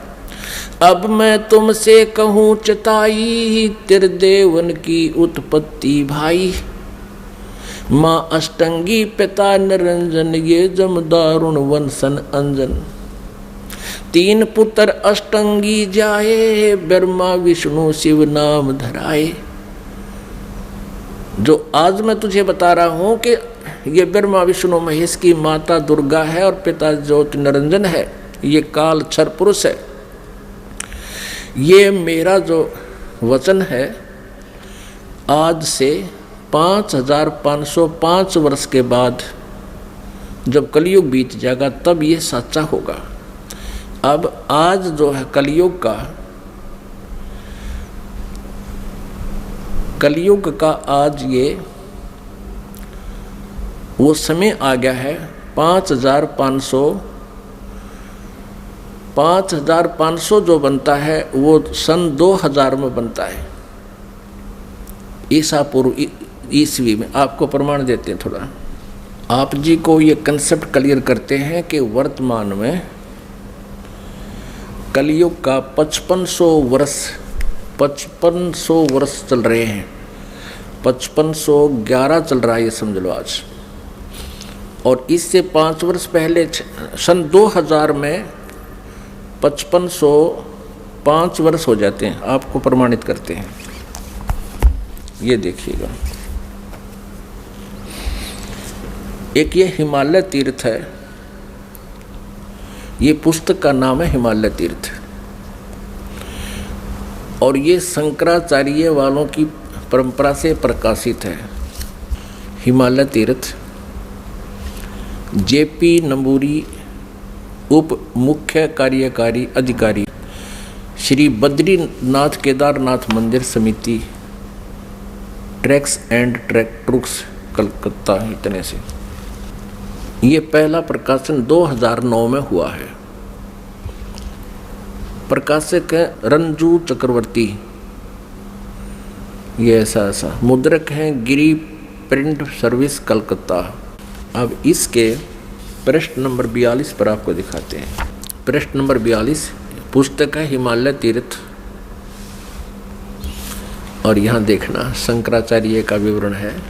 आदि केदारेश्वर के समक्ष शंकराचार्य जी की दिव्य संगमरमर की मूर्ति है। शिव रहस्य के अनुसार, शिव रहस्य के अनुसार एक पुस्तक है शिव रहस्य, उसका इस संस्कृत में लिखा है। त्रिसहस्र वर्षाणाम शंकरो यति, अर्थात कलयुग के 3000 वर्ष व्यतीत होने पर बौद्ध मीमांसकों को के मत पर विजय प्राप्ति के लिए शंकर यति के रूप में आविर्भूत होंगे। यानी शंकर भगवान ही आदि शंकराचार्य के रूप में कलयुग के 3000 वर्ष व्यतीत होने पर बौद्ध मीमांसकों के मत पर विजय प्राप्ति के लिए शंकर यति के रूप में आविर्भूत होंगे। शंकराचार्य के दर्शन के उपरांत ये आगे लिखा है। अब हम दूसरा आपको दिखाते हैं। अब इससे सिद्ध हो गया कि जब कलयुग 3000 वर्ष व्यतीत हो चुका होगा उस समय आदि शंकराचार्य जी का जन्म होगा। अब ये प्रत्यक्ष प्रमाण ये कर रही है दूसरी पुस्तक कि ईसा से 508 वर्ष पूर्व, ईसा जी के से 508 वर्ष पहले शंकराचार्य जी का जन्म हुआ। अब देखो ये एक पुस्तक है ज्योतिर्मय ज्योतिर्मठ, ये हैं आदि शंकराचार्य जी और ये हैं इनके बाद अब जो वर्तमान में श्री स्वरूपानंद जी शंकराचार्य, ये 2 पीठों के शंकराचार्य हैं, दोनों का 4 दिन के पास है। ये पुस्तक है ज्योतिर्मय ज्योतिर्मठ। और यहाँ देखना जनवरी 2007 में छपी है। संरक्षक हैं अनंत श्री विभूषित ज्योतिष पीठाधीश्वर एवं द्वारका शारदा पीठाधीश्वर, 2 के हैं ये मालिक। जगत गुरु शंकराचार्य स्वामी श्री स्वरूपानंद सरस्वती जी महाराज। संपादक एवं लेखक एवं संकलन करता है विष्णुदत्त शर्मा, अध्यक्ष आध्यात्मिक उत्थान मंडल दिल्ली। प्रेरणा स्रोत ये है, मुद्रक ये है फाइन प्रिंट एंड पैक्स। परामर्श एवं सहयोग ये है, प्रकाशक यहाँ पर अखिल भारतीय आध्यात्मिक ज्ञान उत्थान मंडल 1/3234 गली नंबर 2 रामनगर तिवारी मंडोली रोड शाहदरा दिल्ली। ऐसे ऐसे। अब इसके प्रश्न नंबर 11 आप आपको दिखाते हैं। आदि शंकराचार्य का संक्षिप्त जीवन परिचय। लगभग 25 वर्ष पूर्व शंकराचार्य का जन्म चरमराती आस्था के युग में केरल प्रांत में पूर्णा नदी के तट पर कालाड़ी ग्राम में धर्मनिष्ठ नंबूदरी वैश्य शैव ब्राह्मण श्री शिव गुरु अर्थ व धर्मपरायण सुभद्रा के घर हुआ। श्री शिव गुरु तैत्रीय शाखा के यजुर्वेदी थे, जो आदि शंकराचार्य के पिताजी। शंकराचार्य का जन्म भगवान शंकर के आशीर्वाद से हुआ, अतः उनका नाम शंकर रखा गया। गुरु परंपरागत मठों के अनुसार उनका आविर्भाव काल ईसा पूर्व 508 वर्ष माना गया है या 576 वर्ष माना गया। ये 476 का अर्थ, ये 32 वर्ष की उम्र में इनका देहांत हो गया था। इसमें से 32 कम कर दें तो इतना ही होता है 476, यानी 508 वर्ष पूर्व। यहाँ इन्होंने लमसम कहा है कि लगभग 2500 वर्ष पूर्व 2500 वर्ष पूर्व उनका जन्म हुआ। कहाँ? कल। और इससे सिद्ध हो गया कि ईसा पूर्व 508, ईसा पूर्व 508 वर्ष। ये 2007 में लिख रहे हैं, तो ईसा की 2000 मानकर हम चलें तो उस समय 508 वर्ष पूर्व, यानी 2000 से 2508 वर्ष, यानी 2508 वर्ष पहले प्लस में जोड़ दो 3000, 5508 वर्ष हो गए।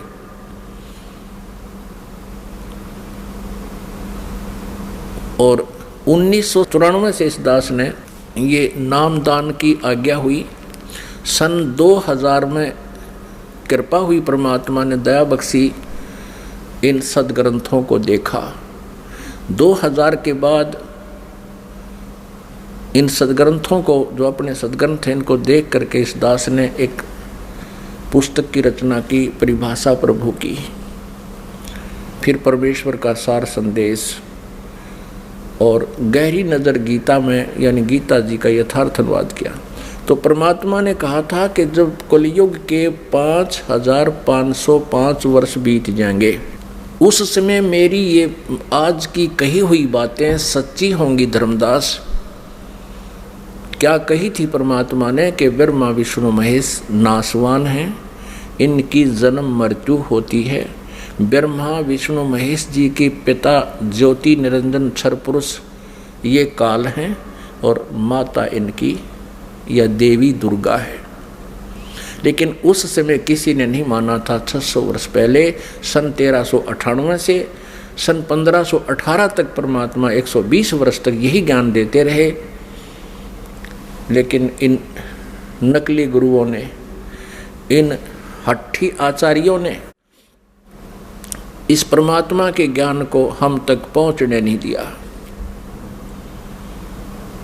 परमात्मा कबीर जी कहा करते, ये दुनिया अजब दीवानी, मेरी कही एक ना मानी।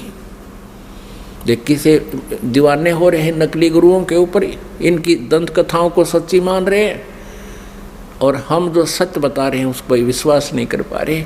तो इसके लिए परमात्मा ने ये समय सेलेक्ट किया था कि एक समय कलयुग आएगा, उस समय सभी जनता को शिक्षित करेंगे, और जनता जब शिक्षित होंगे, श्रद्धालु शिक्षित होंगे, तब सदग्रंथों को स्वयं आँखों देखेंगे और गदगद हो जाएंगे।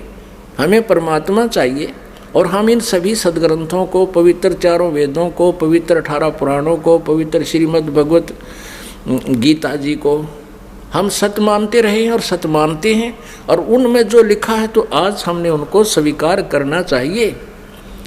इन लोकवेद सुनाने वाले इन आचार्यों गुरुओं से हमने पीछा छुटाना चाहिए। इसी में हमारी बुद्धिमता है। और परमेश्वर कबीर जी कहते हैं, जान बूझ साची तजय और करे झूठ तने, ताकि संगत है प्रभु सोपन में बिना दे। इतने प्रमाण देखकर भी इन नकलियों से नहीं हटते हैं, सच्चाई को ग्रहण नहीं करते हैं, तो उसके विषय में कहा कि जान बूझ साची तजय और करें झूठ तने, ताकि संगत है प्रभु सोपन में बिना दे। फिर इसे निकम्मा तत्व कहते दूर है ठीक, जो इतना कुछ देखकर भी नहीं मान रहे हैं। इन आदि शंकराचार्यों ने भी, इन शंकराचार्यों को भी ब्रह्मा विष्णु महेश की सतिथि का नहीं पता, इनको अजर व अमर कहते हैं। तो पुण्यात्मा परमात्मा कबीर जी ने कहा था, एक ना भूला दो ना भूली, ये भूले सब संसारी। अब हम आगे चलते हैं कि श्री ब्रह्मा, श्री विष्णु, श्री शिव जी के अब पिताजी क्लियर करने हैं, और उन्हीं की जीवनी में अब शिव पुराण दिखाते हैं आपको। ये देखिएगा शिव पुराण, संक्षिप्त शिव पुराण, सचित्र मोटा टाइप, केवल हिंदी।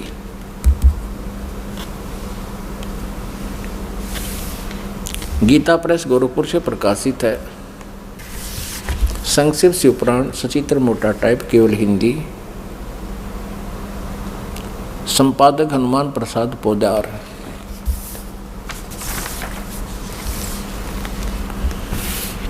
प्रकाशक में मुद्रक है गीता प्रेस गोरखपुर, गोविंद वन कार्यालय कोलकाता का संस्थान। अब यहाँ से शुरू करते हैं। ये रुद्र संहिता 98वां पृष्ठ शुरू करेंगे हम। संक्षिप्त शिव पुराण, ये रुद्र संहिता का 5वां अध्याय यहाँ समाप्त होता है। अपने पुत्र नारद की यह बात सुनकर लोक पितामह ब्रह्मा वहाँ इस प्रकार बोले। अब रुद्र संहिता का 6वां अध्याय हम पढ़ेंगे।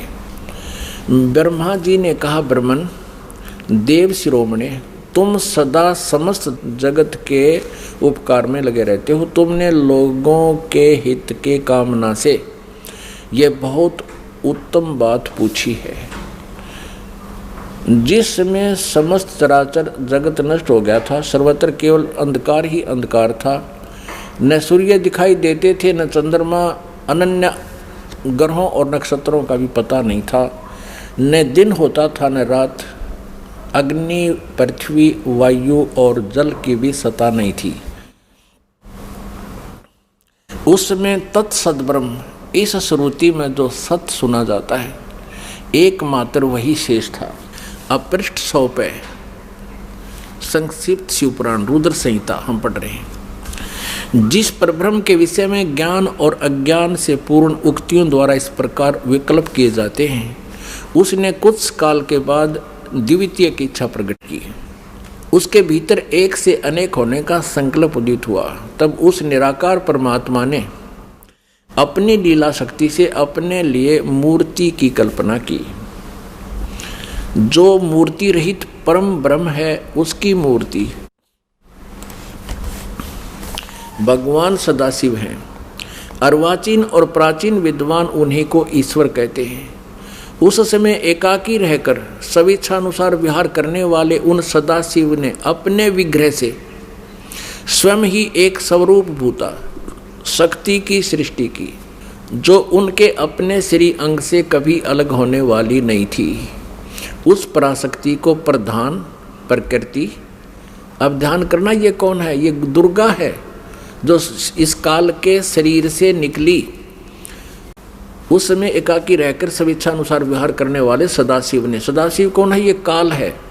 अपने विग्रह माने शरीर से स्वयं ही एक स्वरूप भूता शक्ति की सृष्टि की, ये ब्रह्मा जी बता रहे हैं। अब परमेश्वर कबीर जी ने बताया कि काल ने दुर्गा को खा लिया था, उसके पेट से परमेश्वर कबीर जी ने इसको अलग किया था।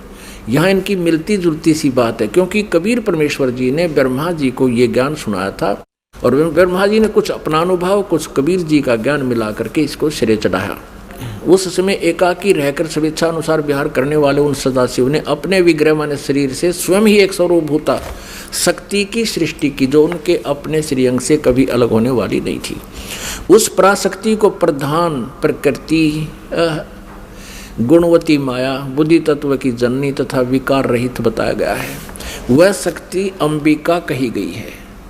उसी को प्रकृति, ये ध्यान से याद रखना कि दुर्गा को प्रकृति भी कहते हैं।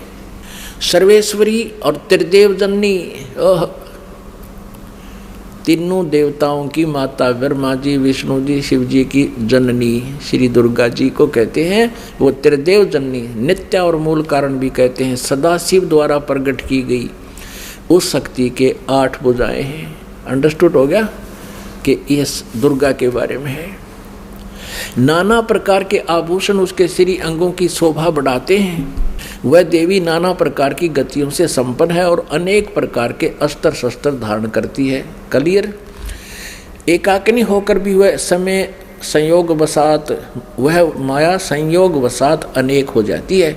इसी ने 3 रूप धारण किए थे, सावित्री, लक्ष्मी और उमा, जो ब्रह्मा विष्णु और शिव से विवाह किया था। एकाकिनी होकर भी वह माया संयोग वसात अनेक हो जाती है। वे जो सदाशिव हैं, ये सरपुरुष के बारे में जानकारी है, ब्रह्मा विष्णु महेश के पिता के विषय में। ये उन्हें परम पुरुष ईश्वर शिव शंभु और महेश्वर कहते हैं। अब देखना 101 पृष्ठ पर रुद्र संहिता का हम ये 6वां अध्याय पढ़ रहे हैं। वे अपने सारे अंगों पर भस्म रमाए रहते हैं। उन काल रूपी ब्रह्म ने, इसे काल कहो चाहे ब्रह्म कहो, सर्वपुरुष कहो, ज्योति निरंजन कहो, उन काल रूपी ब्रह्म ने एक ही समय शक्ति के साथ, नाथ नहीं है, शक्ति के साथ यानी दुर्गा के साथ शिवलोक नामक अक्षेत्र का निर्माण किया था। उस उत्तम अक्षेत्र को काशी कहते हैं। वह परम निर्वाण या मोक्ष का स्थान है जो सबके ऊपर विराजमान है। वे प्रिया और प्रियतम रूप शक्ति और शिव। प्रिया और प्रियतम यानी पत्नी और पति रूप में दुर्गा और ये काल रूपी ब्रह्म कहो चाहे इसको सदाशिव कहो, ब्रह्मा विष्णु महेश का पिता। दुर्गा और काल जो परमानंद स्वरूप है उस मनोरम क्षेत्र में नित्य निवास करते हैं। शिव और शिवाने, शिव यहाँ ये काल रूपी ब्रह्म है क्योंकि शिव का रूप धारण भी कर लेता है ये अपने पुत्र जैसा, क्योंकि अपने वास्तविक रूप में कभी किसी के समक्ष नहीं आता। ये शिव यानी इस काल रूपी ब्रह्म ने, ये काल रूपी ब्रह्म ने, शिव और शिवा ने, काल और दुर्गा ने प्रलय काल में भी उस अक्षेत्र को अपने सानिध्य से मुक्त नहीं किया है। देव से ब्रह्मा जी बता रहे हैं नारद को, एक समय उस आनंद वन में रमण करते हुए शिवा और शिव के मन में, काल और दुर्गा के मन में, दुर्गा और काल के मन में, सरपुरुष के मन में यह इच्छा हुई कि किसी दूसरे पुरुष की सृष्टि करनी चाहिए, यानी कोई बच्चा उत्पन्न करना चाहिए, लड़का, जिस पर यह सृष्टि संचालन का महान भार रखकर हम दोनों केवल काशी में रहकर इच्छा अनुसार विचरें और निर्वाण धारण करें। ऐसा निश्चय करके शक्ति सहित सर्वव्यापी परमेश्वर शिव ने, इस काल रूपी ब्रह्म ने दुर्गा के साथ रमण किया। अपने वाम भाग के 10वें अंग पर अमृत मल दिया, पति पत्नी व्यवहार किया। फिर तो वहाँ से एक पुरुष प्रकट हुआ, एक पुत्र की उत्पत्ति हुई। देखना 102 पृष्ठ पे संक्षिप्त शिवपुराण हम पढ़ रहे हैं। अब यहाँ पुत्र जो उत्पन्न हुआ इस काल रूपी ब्रह्म ने यानी शिव ने कहा, वत्स व्यापक होने के कारण तुम्हारा विष्णु नाम विख्यात हुआ। अब दुर्गा और काल से जो पुत्र उत्पन्न हुआ उसका नाम विष्णु रखा। ये आपने 6वां अध्याय पढ़ लिया रुद्र संहिता का। पुण्यात्माओं, ये अपने वही सदग्रंथ हैं जिनके आधार मानकर हम ये ज्ञान ग्रहण करते थे। ये आचार्य ब्राह्मण गुरु हमें ये बताया करते थे कि शिव पुराण में ऐसा लिखा है, हम इसलिए आपको बता रहे हैं। विष्णु पुराण में ऐसा लिखा है, देवी पुराण में ऐसा लिखा है। तो हम सोचा करते थे ये जो बता रहे हैं दंत कथा शायद ऐसा ही लिखा होगा, क्योंकि ये संस्कृत जानते हैं। आज ये सदग्रंथ उनके लोक वेद के विपरीत ज्ञान बता रहे हैं। अब इसमें स्पष्ट हो गया, काल रूपी ब्रह्म सरपुरुष कहो, ज्योति निरंजन कहो, इसे काल कहो या इसे सदाशिव कहो, ये ब्रह्मा विष्णु महेश का पिता है। और दुर्गा कहो, प्रकृति कहो, और ये इनकी माता है। इन दोनों के संयोग से श्री विष्णु जी की उत्पत्ति हुई। ये अपनी शिव पुराण स्पष्ट कर रहे हैं। और रुद्र संहिता का 6वां अध्याय। अब आपको 7वें अध्याय में ब्रह्मा जी कहते हैं फिर मेरी उत्पत्ति भी ऐसे की, दुर्गा और काल ने दोनों ने मिलकर ब्रह्म ने। देखिए ये रुद्र संहिता है और ये हमने 6वां अध्याय यहाँ तक पढ़ लिया। अब 7वां देखते हैं, 103 पृष्ठ पे। ब्रह्मा जी कहते हैं देवर से, ब्रह्मा जी कहते हैं नारद को देवर से, तत्पश्चात कल्याणकारी परमेश्वर साव सदाशिव ने पूर्ववत प्रयत्न करके, जैसे विष्णु जी को उत्पन्न किया, मुझे अपने दाहिने अंग से उत्पन्न किया।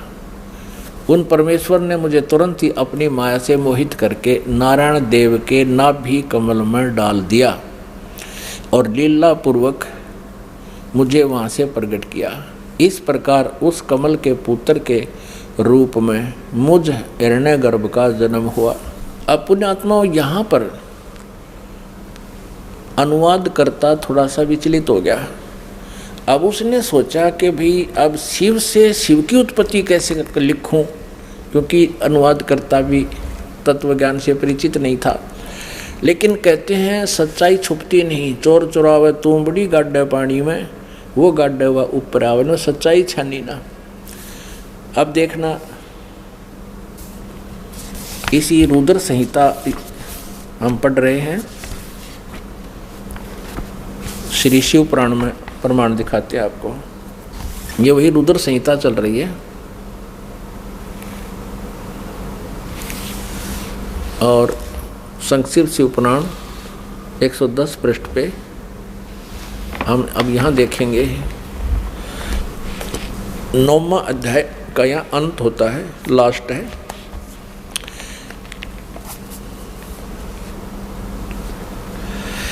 इस प्रकार ब्रह्मा विष्णु और रुद्र इन 3 देवताओं में गुण हैं।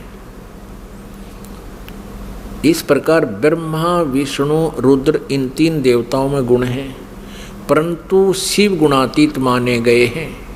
अब देखो 3 ये है, ब्रह्मा विष्णु और रुद्र, और ये काल रूपी ब्रह्म इनसे अलग है। 4 हो गए। और स्पष्ट करते हैं,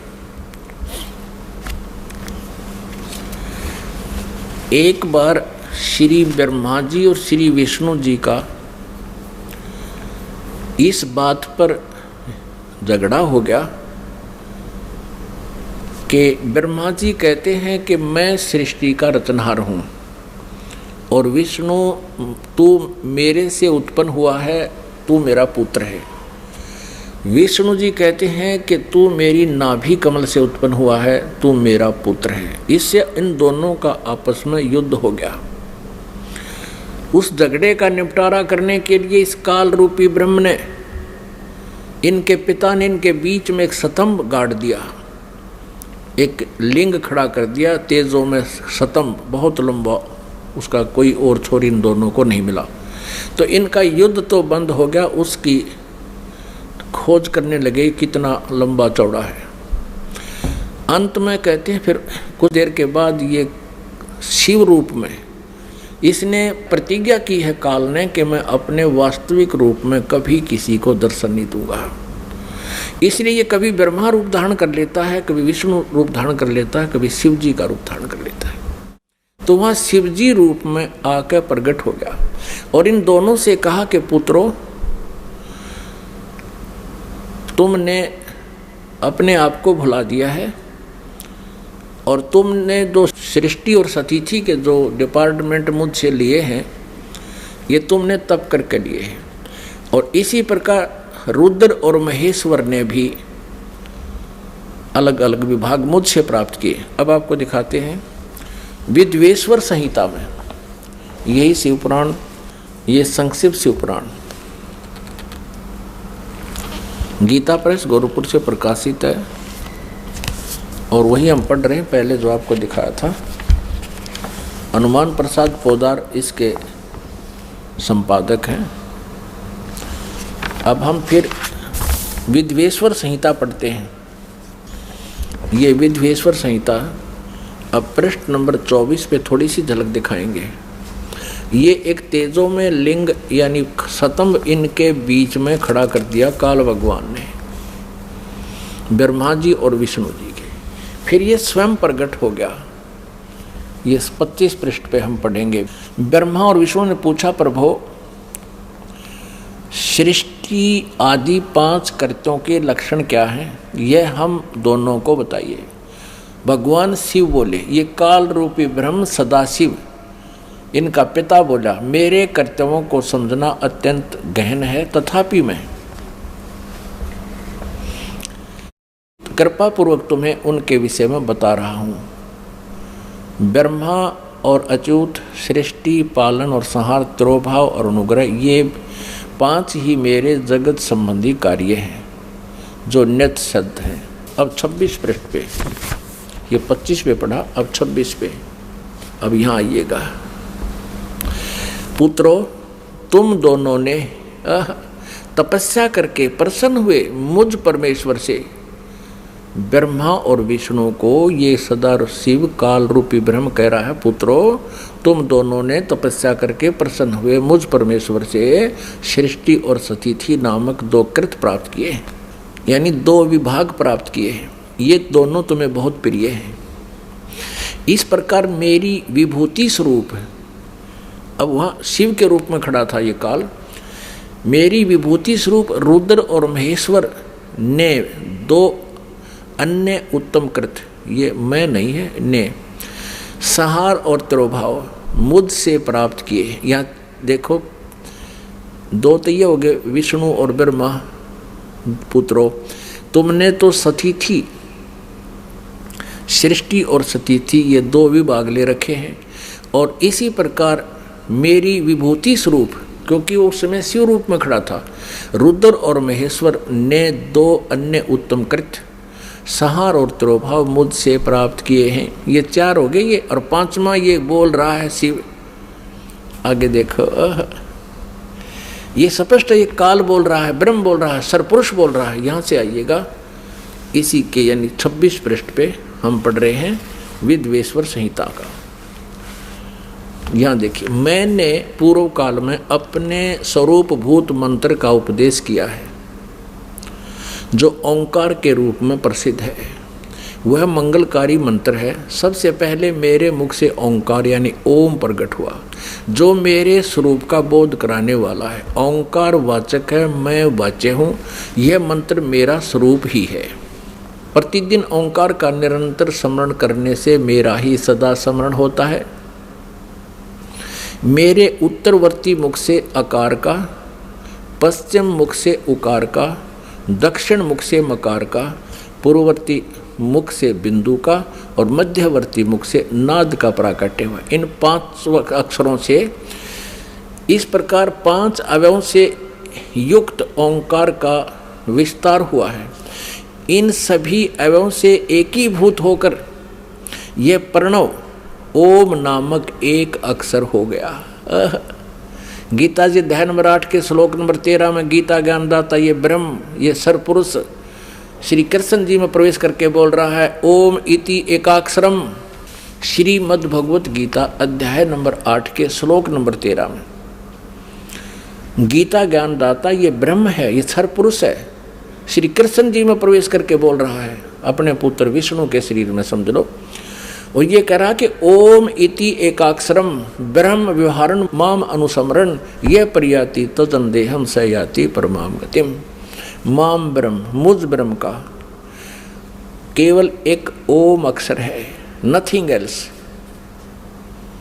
उच्चारण करके सिमरण करता हुआ ये प्रयाति तजन देहम सयाति परमाम गतिम, जो शरीर छोड़कर जाते समय इसका सिमरण करता हुआ जाता है, यानी अंत समय में भी इसी का सिमरण करता हुआ शरीर छोड़ता है, सयाति परमाम गतिम, वह मेरे ओम नाम से जो लाभ मिलना है वो परम गति प्राप्त होती है। इससे सिद्ध हो गया कि गीता जी को ये काल ही बोल रहा है जो ब्रह्मा विष्णु महेश का पिता है। और आगे देखो इन्होंने गड़बड़ी कहाँ की है, अनुवादकर्ताओं ने इसमें गलत मंत्र अड़ा दिया। हम इसको यहाँ पढ़ रहे हैं, इन सभी एवं से एकीभूत होकर वह प्रणव ओम नामक एक अक्षर हो गया। और गीता जी अध्याय नंबर 8 के श्लोक नंबर 13 में भी कहा है, ओम इति एकाक्षरम ब्रह्म व्यवहारण माम अनुसमरण यह प्रयाति तदन देहम सयाति परमाम गति। अब देखो इन्होंने यहाँ गड़बड़ कर दिया है कि इन्होंने ओम नमः शिवाय यह 5 अक्षर मंत्र बता दिया। ये गलत है, ये बिल्कुल गलत है। यहाँ लिखा है कि इन सभी एवं से एकीभूत होकर यह वह प्रणव ओम नाम एक अक्षर हो गया। ये गलत है, ओम नमः शिवाय ये मंत्र गलत है। ये शास्त्र विधि त्याग मनमाना आचरण है, ये नहीं करना चाहिए। पुण्यात्मा, आज से 600 वर्ष पहले परमात्मा ने लगभग 600 वर्ष पहले यही अमृत ज्ञान अपनी अमृत वाणी में सच्चिदानंद घन ब्रह्म की वाणी में कहा था। श्रीमद् भगवद गीता अध्याय नंबर 4 के श्लोक 25 से लेकर 31 तक जो भी साधनाएं जिन साधकों ने की हैं, किसी ने देवताओं की पूजा की और कोई स्वाध्याय ही करता है, कोई प्राणायाम आदि करता है और कोई तीक्ष्ण अहिंसावादी व्रत करके ही अपनी साधना करता, जैसे मुंह पर पट्टी बांध कर नंगे पैरों घूमता है। कोई स्वाध्याय करता है, गीता जी का नित्य पाठ करता है, कोई वेदों के पाठ करता है, कोई किसी प्रकार की। कहते सभी साधक अपनी अपनी साधनाओं को पाप नाशक जानने वाले हैं। लेकिन चौथे अध्याय के 32वें श्लोक में कहा कि उस सच्चिदानंद घन ब्रह्म की वाणी में इन यज्ञों की जानकारी, यज्ञ माने धार्मिक अनुष्ठानों की जानकारी विस्तार से कही गई है। वो तत्व ज्ञान है। चौथे अध्याय के 34वें श्लोक में कहा कि उस सच्चिदानंद घन ब्रह्म की वाणी में, यानी जो ज्ञान स्वयं परमेश्वर ने अपने मुखारविंद से बोला है, वो सच्चिदानंद घन ब्रह्म की वाणी ब्रह्मणे मुखे कहा गया है। वो तत्व ज्ञान है। चौथे अध्याय के 34वें श्लोक में कहा कि उस तत्व ज्ञान को तू तत्वदर्शी संतों के पास जाकर समझ। गीता ज्ञानदाता कहता मुझे पता नहीं। अब देखिए श्रीमद् भगवद गीता, गीता प्रेस गोरखपुर से प्रकाशित है। जयदयाल गोविंद का इसके अनुवादक है। अभी आपको दिखाते हैं चौथे अध्याय का 32वां श्लोक। अब हम पहले थोड़ा सा चौथे अध्याय का 25 से शुरू करेंगे, अच्छा समझ में आएगा। ये देखिएगा, अध्याय नंबर 4 श्रीमद् भगवद गीता। इस 25 में कहा है कि दूसरे योगीजन देवताओं के पूजन रूपी यज्ञ का भली भांति अनुष्ठान करते हैं। प्रउपास्ते माने पूजते हैं। इसका अर्थ है कि कुछ योगी साधक देवताओं की पूजा, यज्ञ माने धार्मिक अनुष्ठान करते हैं, ये पूजा करते हैं प्रउपास्ते। और अन्य दूसरे ब्रह्म अग्नौ यानी ब्रह्म की साधना करते हैं। ब्रह्म ये अपने हिसाब से लिख रहे हैं और यज्ञ के द्वारा ही आत्म स्वरूप का हवन क्या करते हैं। 26 में कहा है अन्य साधक, योगी जन मन साधक, श्रोत्र आदि समस्त इंद्रियों को संयम रूप अग्नि में हवन किया करते हैं, यानी ज्ञान इंद्रियों को ही ये रोकने की चेष्टा करते हैं। दूसरे एक शब्द आदि पर, ये 26वें श्लोक में चौथे अध्याय के, समस्त विषयों को इंद्रिय रूप अग्नि में हवन किया करते हैं 27 में।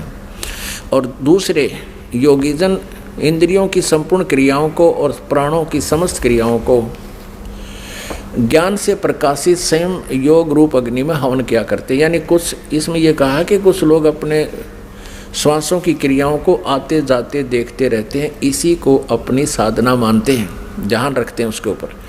28 में कहा है कि कई पुरुष धर्म संबंधी यज्ञ करने वाले भंडारे कर दिए कि धर्मशाला बनवा दी, और कुछ तपस्या करते रहते हैं, और दूसरे योग रूप यज्ञ करने वाले या केवल आसन योगासन योगा करते रहते हैं, इसी को अपना मोक्ष मानते हैं। ये 28 पढ़ रहे हैं हम, 28। और दूसरे कितने ही आचार्य ना कितने ही अहिंसावादी तीक्ष्ण व्रतों से युक्त यत्नशील पुरुष स्वाध्याय रूप ज्ञान यज्ञ करने वाले हैं, यानी स्वाध्याय करते हैं। गीता जी का पाठ कर लिया, वेदों का। 29 में कहा है, दूसरे कितने ही साधक योगी जन अपान वायु में प्राण वायु को, यानी प्राणायाम की क्रियाओं को हवन करते हैं, और प्राण वायु को अपान वायु में, और कितने ही नियमित आहार अल्पाहारी रहते हैं। प्राणायाम प्राण पुरुष और प्राण और अपान की गति को रोककर प्राणों को प्राणों में ही हवन किया करते हैं। वे सभी साधक यज्ञों के द्वारा पापों का नाश कर देने वाले यज्ञों को जानने वाले हैं। अपने आत्माओं, इन गीता अध्याय नंबर 4 के श्लोक 25 से लेकर 30 तक आपने पढ़ लिया। इसका कहने का भाव ये है यहाँ पर कि कोई ऐसी साधना करता है और सभी साधक अपने साधनाओं को पाप नाशक जानते हैं। यदि वो ये समझें कि साधना ठीक नहीं है, पता लग जाए तो कोई ना करे इनको। तो अब बताया है कि चौथे अध्याय के 31वें श्लोक में कहा है कि जो साधना नहीं करते, भक्ति करते ही नहीं, उनको ना यहाँ सुख ना परलोक में सुख। अब चौथे अध्याय के 32वें श्लोक में कहा है कि जिन साधनाओं का वर्णन यज्ञों का 25 से लेकर और 30 तक किया है,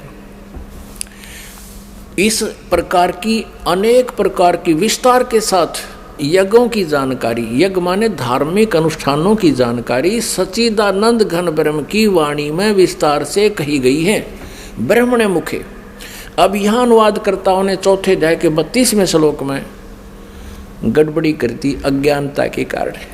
उन्होंने ब्रह्मणे मुखे का अर्थ लिख दिया ब्रह्म की वाणी। लिखना था सच्चिदानंद घन ब्रह्म की वाणी में, यानी जो वेदों से अन्य है, क्योंकि श्रीमद् भगवत गीता का ज्ञान वेदों वाला ही है।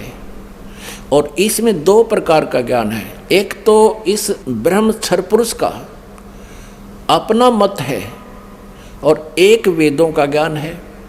जो वेदों वाला ज्ञान है वो वेदों से तुलना होता है तो वो सही है, और जो युद्ध करवाने के लिए इसने कुछ अटकलबाजी करके बताया कि ये मेरा मत है, ऐसी साधना जो कुछ भी इसने ज्ञान दिया है, तो वो मत, इसका भी मत अल्पज्ञ है ये भी, क्योंकि स्वयं कहता है कि उस तत्व ज्ञान को तत्वदर्शी संतों के पास जाकर समझ। इसको कंप्लीट नॉलेज नहीं है आध्यात्मिक ज्ञान का। गीता ज्ञान दाता को भी कंप्लीट नॉलेज नहीं है, इससे सिद्ध है। अब देखिएगा चौथे अध्याय का 31 और 32 श्लोक, श्रीमद् भगवत गीता चौथे अध्याय का। अब 30 तक हमने पढ़ लिया, 31 में सिर्फ इतना कहा है कि हे कुरुश्रेष्ठ अर्जुन, यज्ञ से बचे हुए अमृत का अनुभव करने वाले योगी जन, यानी शास्त्र अनुकूल साधना करने वाले सनातनम ब्रह्म यान्ति, गीता ज्ञान दाता से कोई अन्य है, वो सनातन ब्रह्म अविनाशी परमात्मा को प्राप्त होते हैं। यज्ञ न करने वाले पुरुष के लिए तो यह मनुष्य लोक भी सुखदायक नहीं है, तो फिर परलोक कैसे सुखदायक हो सकता है। अब 32 में चौथे अध्याय के अब 32वें श्लोक में इन्होंने यहाँ गड़बड़ कर दी। एवं बहुविधा यज्ञा वितता ब्रह्मणे मुखे, इन्होंने इस ब्रह्मणे मुखे का अर्थ यहाँ गलत कर दिया। और इस प्रकार और भी बहुत तरह के यज्ञ बने धार्मिक अनुष्ठानों की जानकारी, ब्रह्मणे मुखे का अर्थ कर दिया वेद की वाणी, ये गलत कर दिया। यहाँ भी चल गए ये। अब देखो ब्रह्मणे का अर्थ हम देखते हैं इन्हीं के द्वारा 70वें अध्याय के 23वें श्लोक में। अपनात्मा ये देखिएगा, ये अध्याय नंबर, ये 17वां अध्याय है, अध्याय नंबर 17 और 23वें श्लोक में श्रीमद् भगवद गीता में ओम तत् सत इति निर्देश है ब्रह्मणे तिर्विध समर्थ है। अब यहाँ ओम ओम तत् तत् सत सत इति माने ऐसे यह, तिर्विध 3 प्रकार का, ब्रह्मणे माने सच्चिदानंद घन ब्रह्म का नाम कहा है। ब्रह्मणे माने सच्चिदानंद घन ब्रह्म, यानी परम अक्षर ब्रह्म, पूर्ण परमात्मा, सच्चिदानंद घन ब्रह्म। अब हम फिर आते हैं चौथे अध्याय के 32वें श्लोक पर। चौथे अध्याय का ये 32वां श्लोक। अब हम इस अनुवाद को यहाँ ऐसे रखेंगे, इस प्रकार और भी बहुत तरह के यज्ञ सच्चिदानंद घन ब्रह्म की वाणी में, बस सीधा सा अर्थ हो गया, विस्तार से कहे गए हैं। ये कहे वेद की वाणी में, वेद का ज्ञान तो गीता में, यो गीता ज्ञानदाता दे ही रहा है, विस्तार से कहे गए हैं। उन सब को तू कर्म जान, यानी काम करते करते चलते फिरते सिद्ध होने वाले हैं। इसी प्रकार तत्व से जानकर उनके अनुष्ठान द्वारा तो कर्म बंधन से सर्वथा मुक्त हो जाएगा। और 33 में ये कहा है कि सर्यान दर्वमयात यगात ज्ञान यग है परंतम सर्वकर्म अखिलम पार्थ ज्ञाने प्रीस समाप्ते। इसका अर्थ है कि अज्ञानतावश बिना अंधाधुंध, वैसे ही द्रव यज्ञ माने धन का कहीं दान कर देने से अच्छा तो पहले ज्ञान यज्ञ समझ। यहाँ देखना 33वां श्लोक है, हे परंतम अर्जुन, द्रव्यमय यज्ञ की अपेक्षा ज्ञान यज्ञ अत्यंत श्रेष्ठ है। ज्ञान यज्ञ माने तत्व ज्ञान, जो सच्चिदानंद घन ब्रह्म की वाणी में है उसको समझे। यावन मात्र संपूर्ण कर्म ज्ञान में समाप्त हो जाते हैं। अब 34 में कहा है उस ज्ञान को, कौन से ज्ञान को, जो सच्चिदानंद घन ब्रह्म की वाणी में विस्तार से कहे गए हैं, वो तत्व ज्ञान है। चौथे अध्याय का 32वें श्लोक में। अब चौथे अध्याय के 34वें श्लोक में उस तत्व ज्ञान की जानकारी, चौथे अध्याय के 34वें श्लोक में गीता ज्ञानदाता कहता है उस ज्ञान को जो सच्चिदानंद घन ब्रह्म की वाणी में लिखा हुआ है, तू तत्वदर्शी ज्ञानियों के पास जाकर समझ, उनको भली भांति दंडवत प्रणाम करने से, उनकी सेवा करने से और कपट छोड़कर सरलता पूर्वक प्रश्न करने से वे परमात्म तत्व को भली भांति जानने वाले ज्ञानी महात्मा तत्वदर्शी तत्व ज्ञान का उपदेश करेंगे। अपने आत्मा अपने पवित्र सदग्रंथ श्रीमद् भगवद गीता जी कितना निर्णायक ज्ञान दे रहे हैं। और ये अज्ञानी आचार्य गुरु मंडलेश्वर ये ब्राह्मण आज तक इन सदग्रंथों को ना समझ सके और ना हमें समझा सके। दंत कथा लोक वेद सुना रहे हमारे को। कबीर परमेश्वर जी बताते हैं, हमें समझाना चाहते हैं कि पीछे लग गया जाऊं था मैं लोक वेद के साथ, रास्ते में सतगुरु मिल गए, दीपक दे दिया हाथ। लोकवेद ये दंत कथा थी, जैसे हम पहले सुना करते, ब्रह्मा विष्णु महेश अजरो अमर है, इनके कोई माता पिता नहीं, सर्वेश्वर महेश्वर, ओम नमः शिवाय, ओम भगवते वासुदेव मंत्र ये जाप करो। नहीं, गीता जी में केवल लिखा है कि ब्रह्म कहता मेरी साधना करनी है तो ओम नाम है, नथिंग एल्स। ओम इति एक अक्षरम, ओम इति एक अक्षरम ब्रह्म व्यवहारण माम अनुसमरण, नथिंग एल्स। केवल एक ओम अक्षर है मेरा जाप करने का। और सच्चिदानंद घन ब्रह्म परमक्षर ब्रह्म की साधना करने का 17वें अध्याय के 23वें श्लोक में लिखा है कि ओम तत्सत इति निर्देश ब्रह्म त्रिविध समर्थ है। उस सच्चिदानंद घन ब्रह्म की साधना करनी है तो तत्वदर्शी संत बताएंगे, उसके पास वो कोड वर्ड है। ओम तो ब्रह्म का जाप है, और तत् ये अक्षर पुरुष का, जैसे सृष्टि रचना में आपको बताया था कि अचिंत के वचन से अक्षर पुरुष की उत्पत्ति हुई थी, और स्वयं ये परम अक्षर ब्रह्म ओवरऑल कंट्रोलर सबका मालिक कबीर देव है, कबीर साहब, उसका सत मंत्र है। ये 3 मंत्र है, ओम तत्सत। ओम ब्रह्म सरपुरुष का, सरब्रह्म का, और ये अक्षर पुरुष का सांकेतिक है। और सत ये परम अक्षर पुरुष सच्चिदानंद घन ब्रह्म का मंत्र है जाप करने का। इन तीनों की इकट्ठी साधना करनी होती है और इससे उस परम पिता परमात्मा की प्राप्ति होती है, परम अक्षर ब्रह्म की। ये तत् और सत सांकेतिक शब्द हैं, ये दास बता सकता है। इस पृथ्वी पर किसी के पास ही मंत्र नहीं है। और इस दास से मंत्र प्राप्त करके यदि कोई स्वयं ही स्वयंभू गुरु बनता है तो वो आपका शत्रु है। वो नकली डुप्लीकेट लाइसेंस अर्थात पासपोर्ट बना रहा है। आप भी अपराधी और आपको भी दोषी बना रहा है। अब वो सच्चिदानंद घन ब्रह्म की वाणी में ओए आज से 600 वर्ष पहले लिखा था वो दिखाते हैं कबीर सागर में। ये देखिएगा वो सच्चिदानंद घन ब्रह्म की वाणी, कबीर वाणी। ये कबीर सागर है। ये देखो कितना मोटा, कितना इसमें विस्तार से लिखा गया है। और ये कबीर सागर है। इसके 11 भाग हैं। खेमराज श्री कृष्णदास प्रकाशन बंबई से ये प्रकाशित है। कबीर सागर, ज्ञान सागर, कबीर पंथी भारत पथिक स्वामी युगलानंद विहारी द्वारा परिष्कृत। ये कबीर पंथियों ने ठीक रखा है इसको। मुद्रक एवं प्रकाशक है खेमराज श्री कृष्णदास, अध्यक्ष श्री वेंकटेश्वर प्रेस, खेमराज श्री कृष्णदास मार्ग बंबई। अब इसमें दिखाते हैं आपको। अब देखिएगा पृष्ठ नंबर, ये है ज्ञान बोध। कबीर सागर में ज्ञान बोध 20 पृष्ठ पर ज्ञान बोध, और इधर है बोध सागर। ज्ञान बोध में, बोध सागर में ये 21 पृष्ठ पे है। परमात्मा कबीर साहब ने अपने प्यारी आत्मा धर्मदास को बताया, धर्मदास ये जग बोराना, कोई न जाने पद निर्वाण। निर्वाण पद माने मोक्ष मार्ग। धर्मदास ये जग बोराना, कोई न जाने पद निर्वाण। यही कारण मैं कथा पसारा, जग से कहिए वो राम नियारा। ये नाम गलती से लिखा है, मिसप्रिंट है। यही ज्ञान जग जीव सुनावो, सब जीवों का भरम नसाओ। अब मैं तुमसे कहूँ चिताई, त्रिदेवन की उत्पत्ति भाई। तीनों देवता ब्रह्मा विष्णु महेश की जन्म बताता हूँ कैसे हुआ।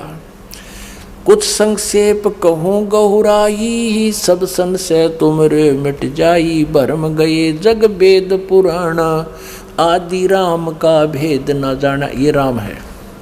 राम राम सब जगत बखाने, आदि राम कोई बिरला जाने। ये कबीर पंथियों भी विचलित थे, इन्होंने भी नहीं समझा परमात्मा को। यहाँ कुछ मिसप्रिंट कर दिया, अपनी सूझबूझ से गड़बड़ी कर दी। उसके लिए गरीबदास साहिब जी को परमात्मा ने वो ज्ञान देकर ये इसको सुचारू करवाया है। यहाँ से स्पष्ट है कि राम राम सब जगत कहे, आदि रामन सनातन परमात्मा सच्चिदानंद घन ब्रह्म को कहते, कोई बिरला जाने। राम राम सब जगत बखाने, आदि राम कोई बिरला जाने। ज्ञानी सुने सो हृदय लगाई, मूर्ख सुने तो गम न पाई। क्या बताते हैं कि मैं बताने जा रहा हूँ, ब्रह्मा विष्णु महेश के माता पिता बुद्धिमान होंगे, वो समझ जाएंगे प्रमाणों को देखकर, और मूर्ख मान्या ना करते, उनकी तो आदत होती है बकवाद करने की। माँ अष्टंगी पिता निरंजन, ये जम दारुण वंशन अंजन। पहले कीन निरंजन राई, पीछे से माया उपजाई। माया रूप देख अति शोभा, देव निरंजन तन मन लोभा। काम देव धर्म राय सताए, देवी को तुरंत धर खाई। पेट से देवी करी पुकारा, हे साहेब मेरा करो उभारा।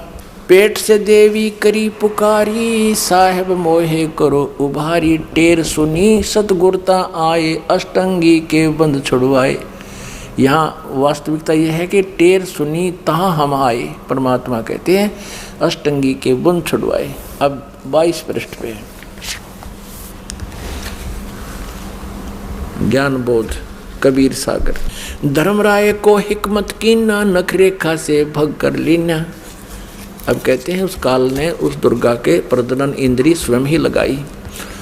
धर्मराय करे भोग विलासा, माया को रही तब आशा, यानी दुर्गा प्रेग्नेंट होगी।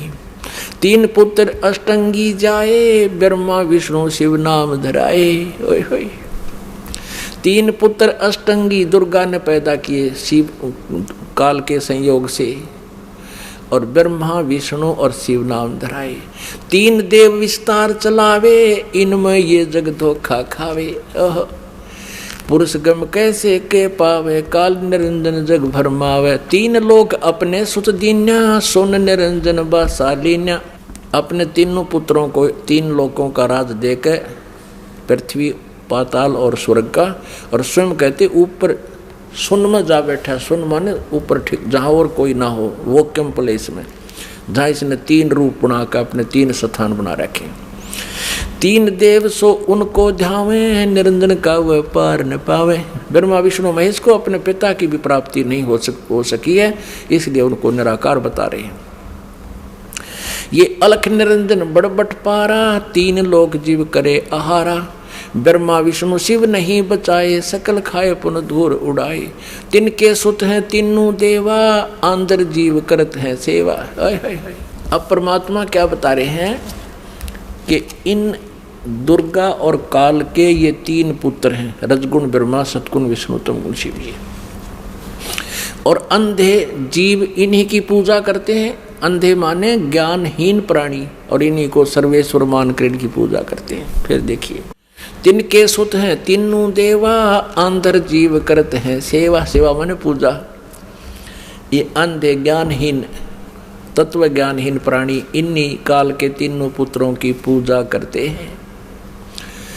अकाल पुरुष काहू नहीं चीन्या, काल पाए सभी गए लीन्या। ऐसा तीनों देव और असुर अवतारा, ताको भजे सकल संसारा। कहते हैं इन तीनों देवताओं ब्रह्मा विष्णु महेश और असुर और अवतारा, और इन्हीं के अवतारों को ताको भजे सकल संसारा। तीनों गुण का यह विस्तारा, धर्मदास में कहो पुकारा। अब परमेश्वर कबीर जी कहते हैं गुण तीनों की भक्ति में ये भूल पड़ो संसार।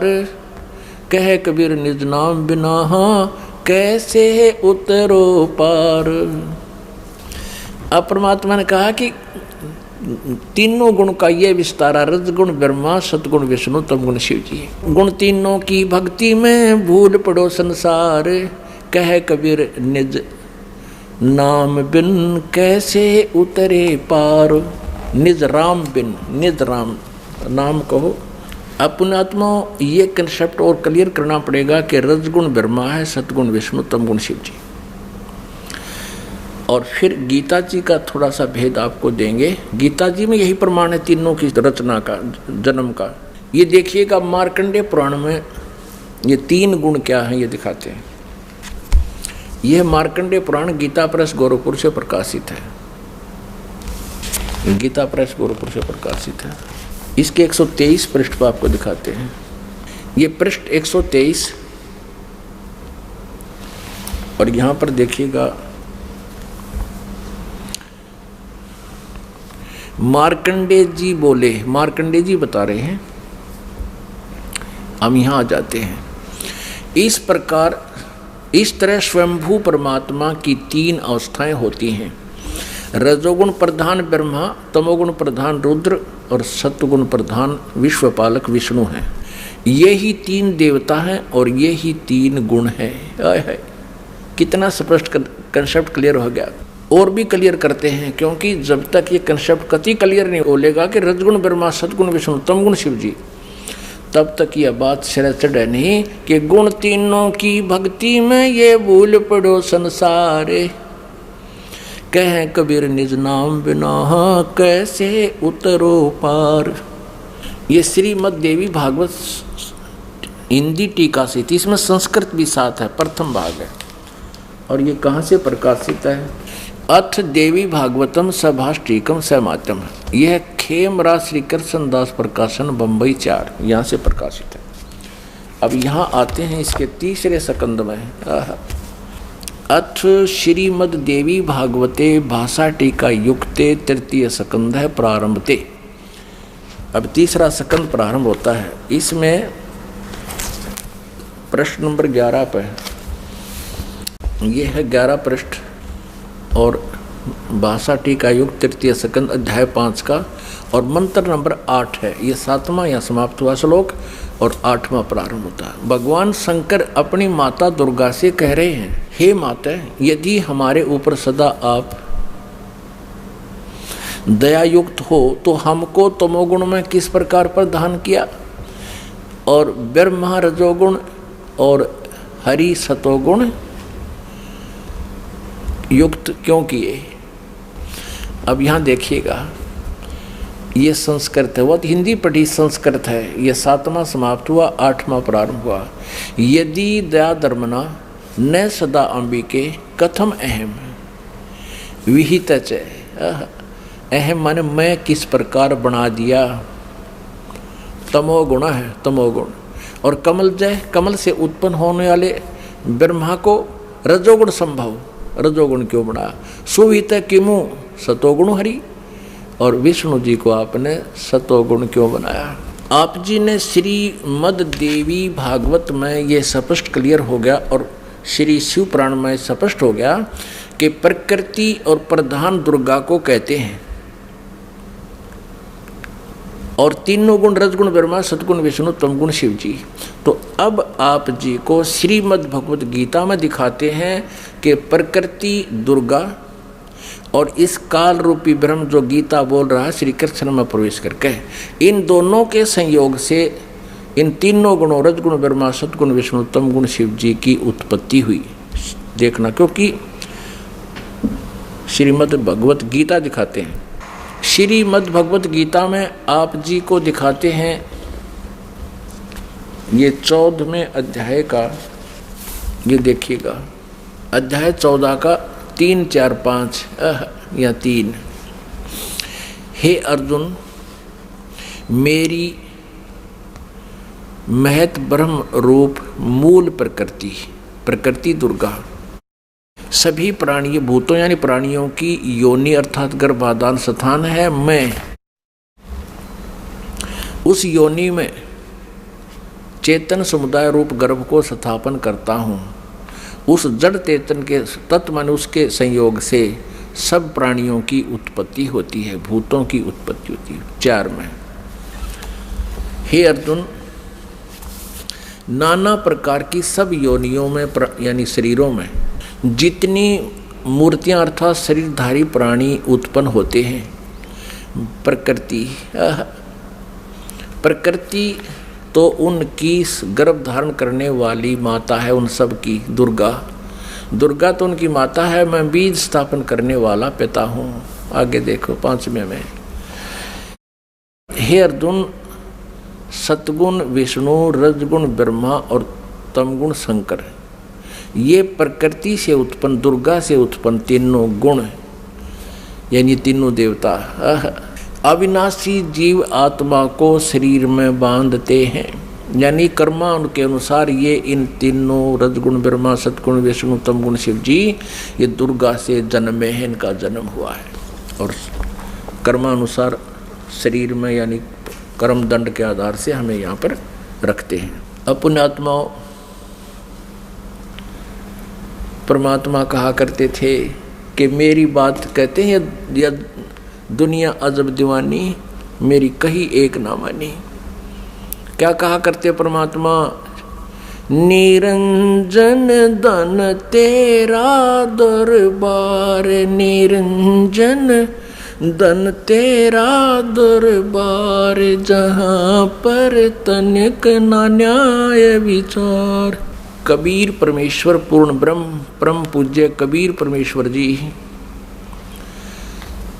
600 वर्ष पहले कहा करते रहे, काल तेरा नाश जाइयो, तने कैसा जुल्म कर रखा। इस ज्योति निरंजन को कहा करते थे कि इस तेरे लोक में कित तिनक भी न्याय नहीं है, तूने सबको भ्रमित कर रखा है, सबको झूठ कपट के आधार से यार रोक रखा है, और इन झूठे गुरुओं से झूठा ज्ञान तूने जनता के अंतःकरण में बरवा दिया।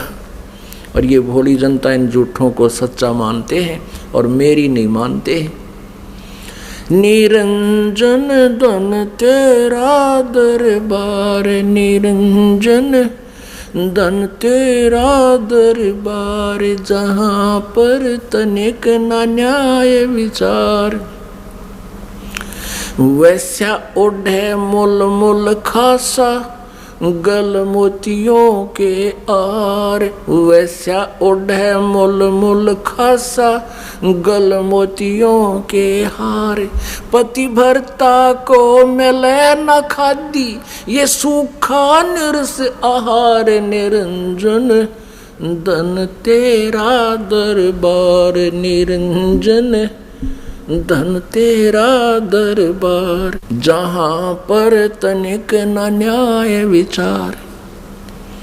पाखंडियों की पूजा जग में, संत को कहें लबाड़े। पाखंडी की पूजा जग में, संत को कहें लबाड़। अज्ञानी को परम विवेकी, और ज्ञानी को मूढ़ गंवार। निरंजन धन तेरा दरबार, निरंजन धन तेरा दरबार, जहाँ पर तनिक न न्याय विचार। कह कबीर सुनो भाई साधो, या सब उल्टा व्यवहार। कहें कबीर सुनो भाई साधो, या सब उल्टा व्यवहार। सच्चे को तो ये झूठा बतावें, इन झूठों का एतबार। निरंजन धन तेरा दरबार, निरंजन धन तेरा दरबार, जहाँ पर तनिक न न्याय विचार। कह कबीर सुनो भाई साधो, या सब उल्टा व्यवहार। कहें कबीर सुनो भाई साधो, या सब उल्टा व्यवहार। सच्चे को तो ये झूठा बतावें, और इन झूठों का एतबार। निरंजन धन तेरा दरबार, निरंजन धन तेरा दरबार, जहाँ पर तनिक न न्याय विचार। बोलो सतगुरुदेव की जय।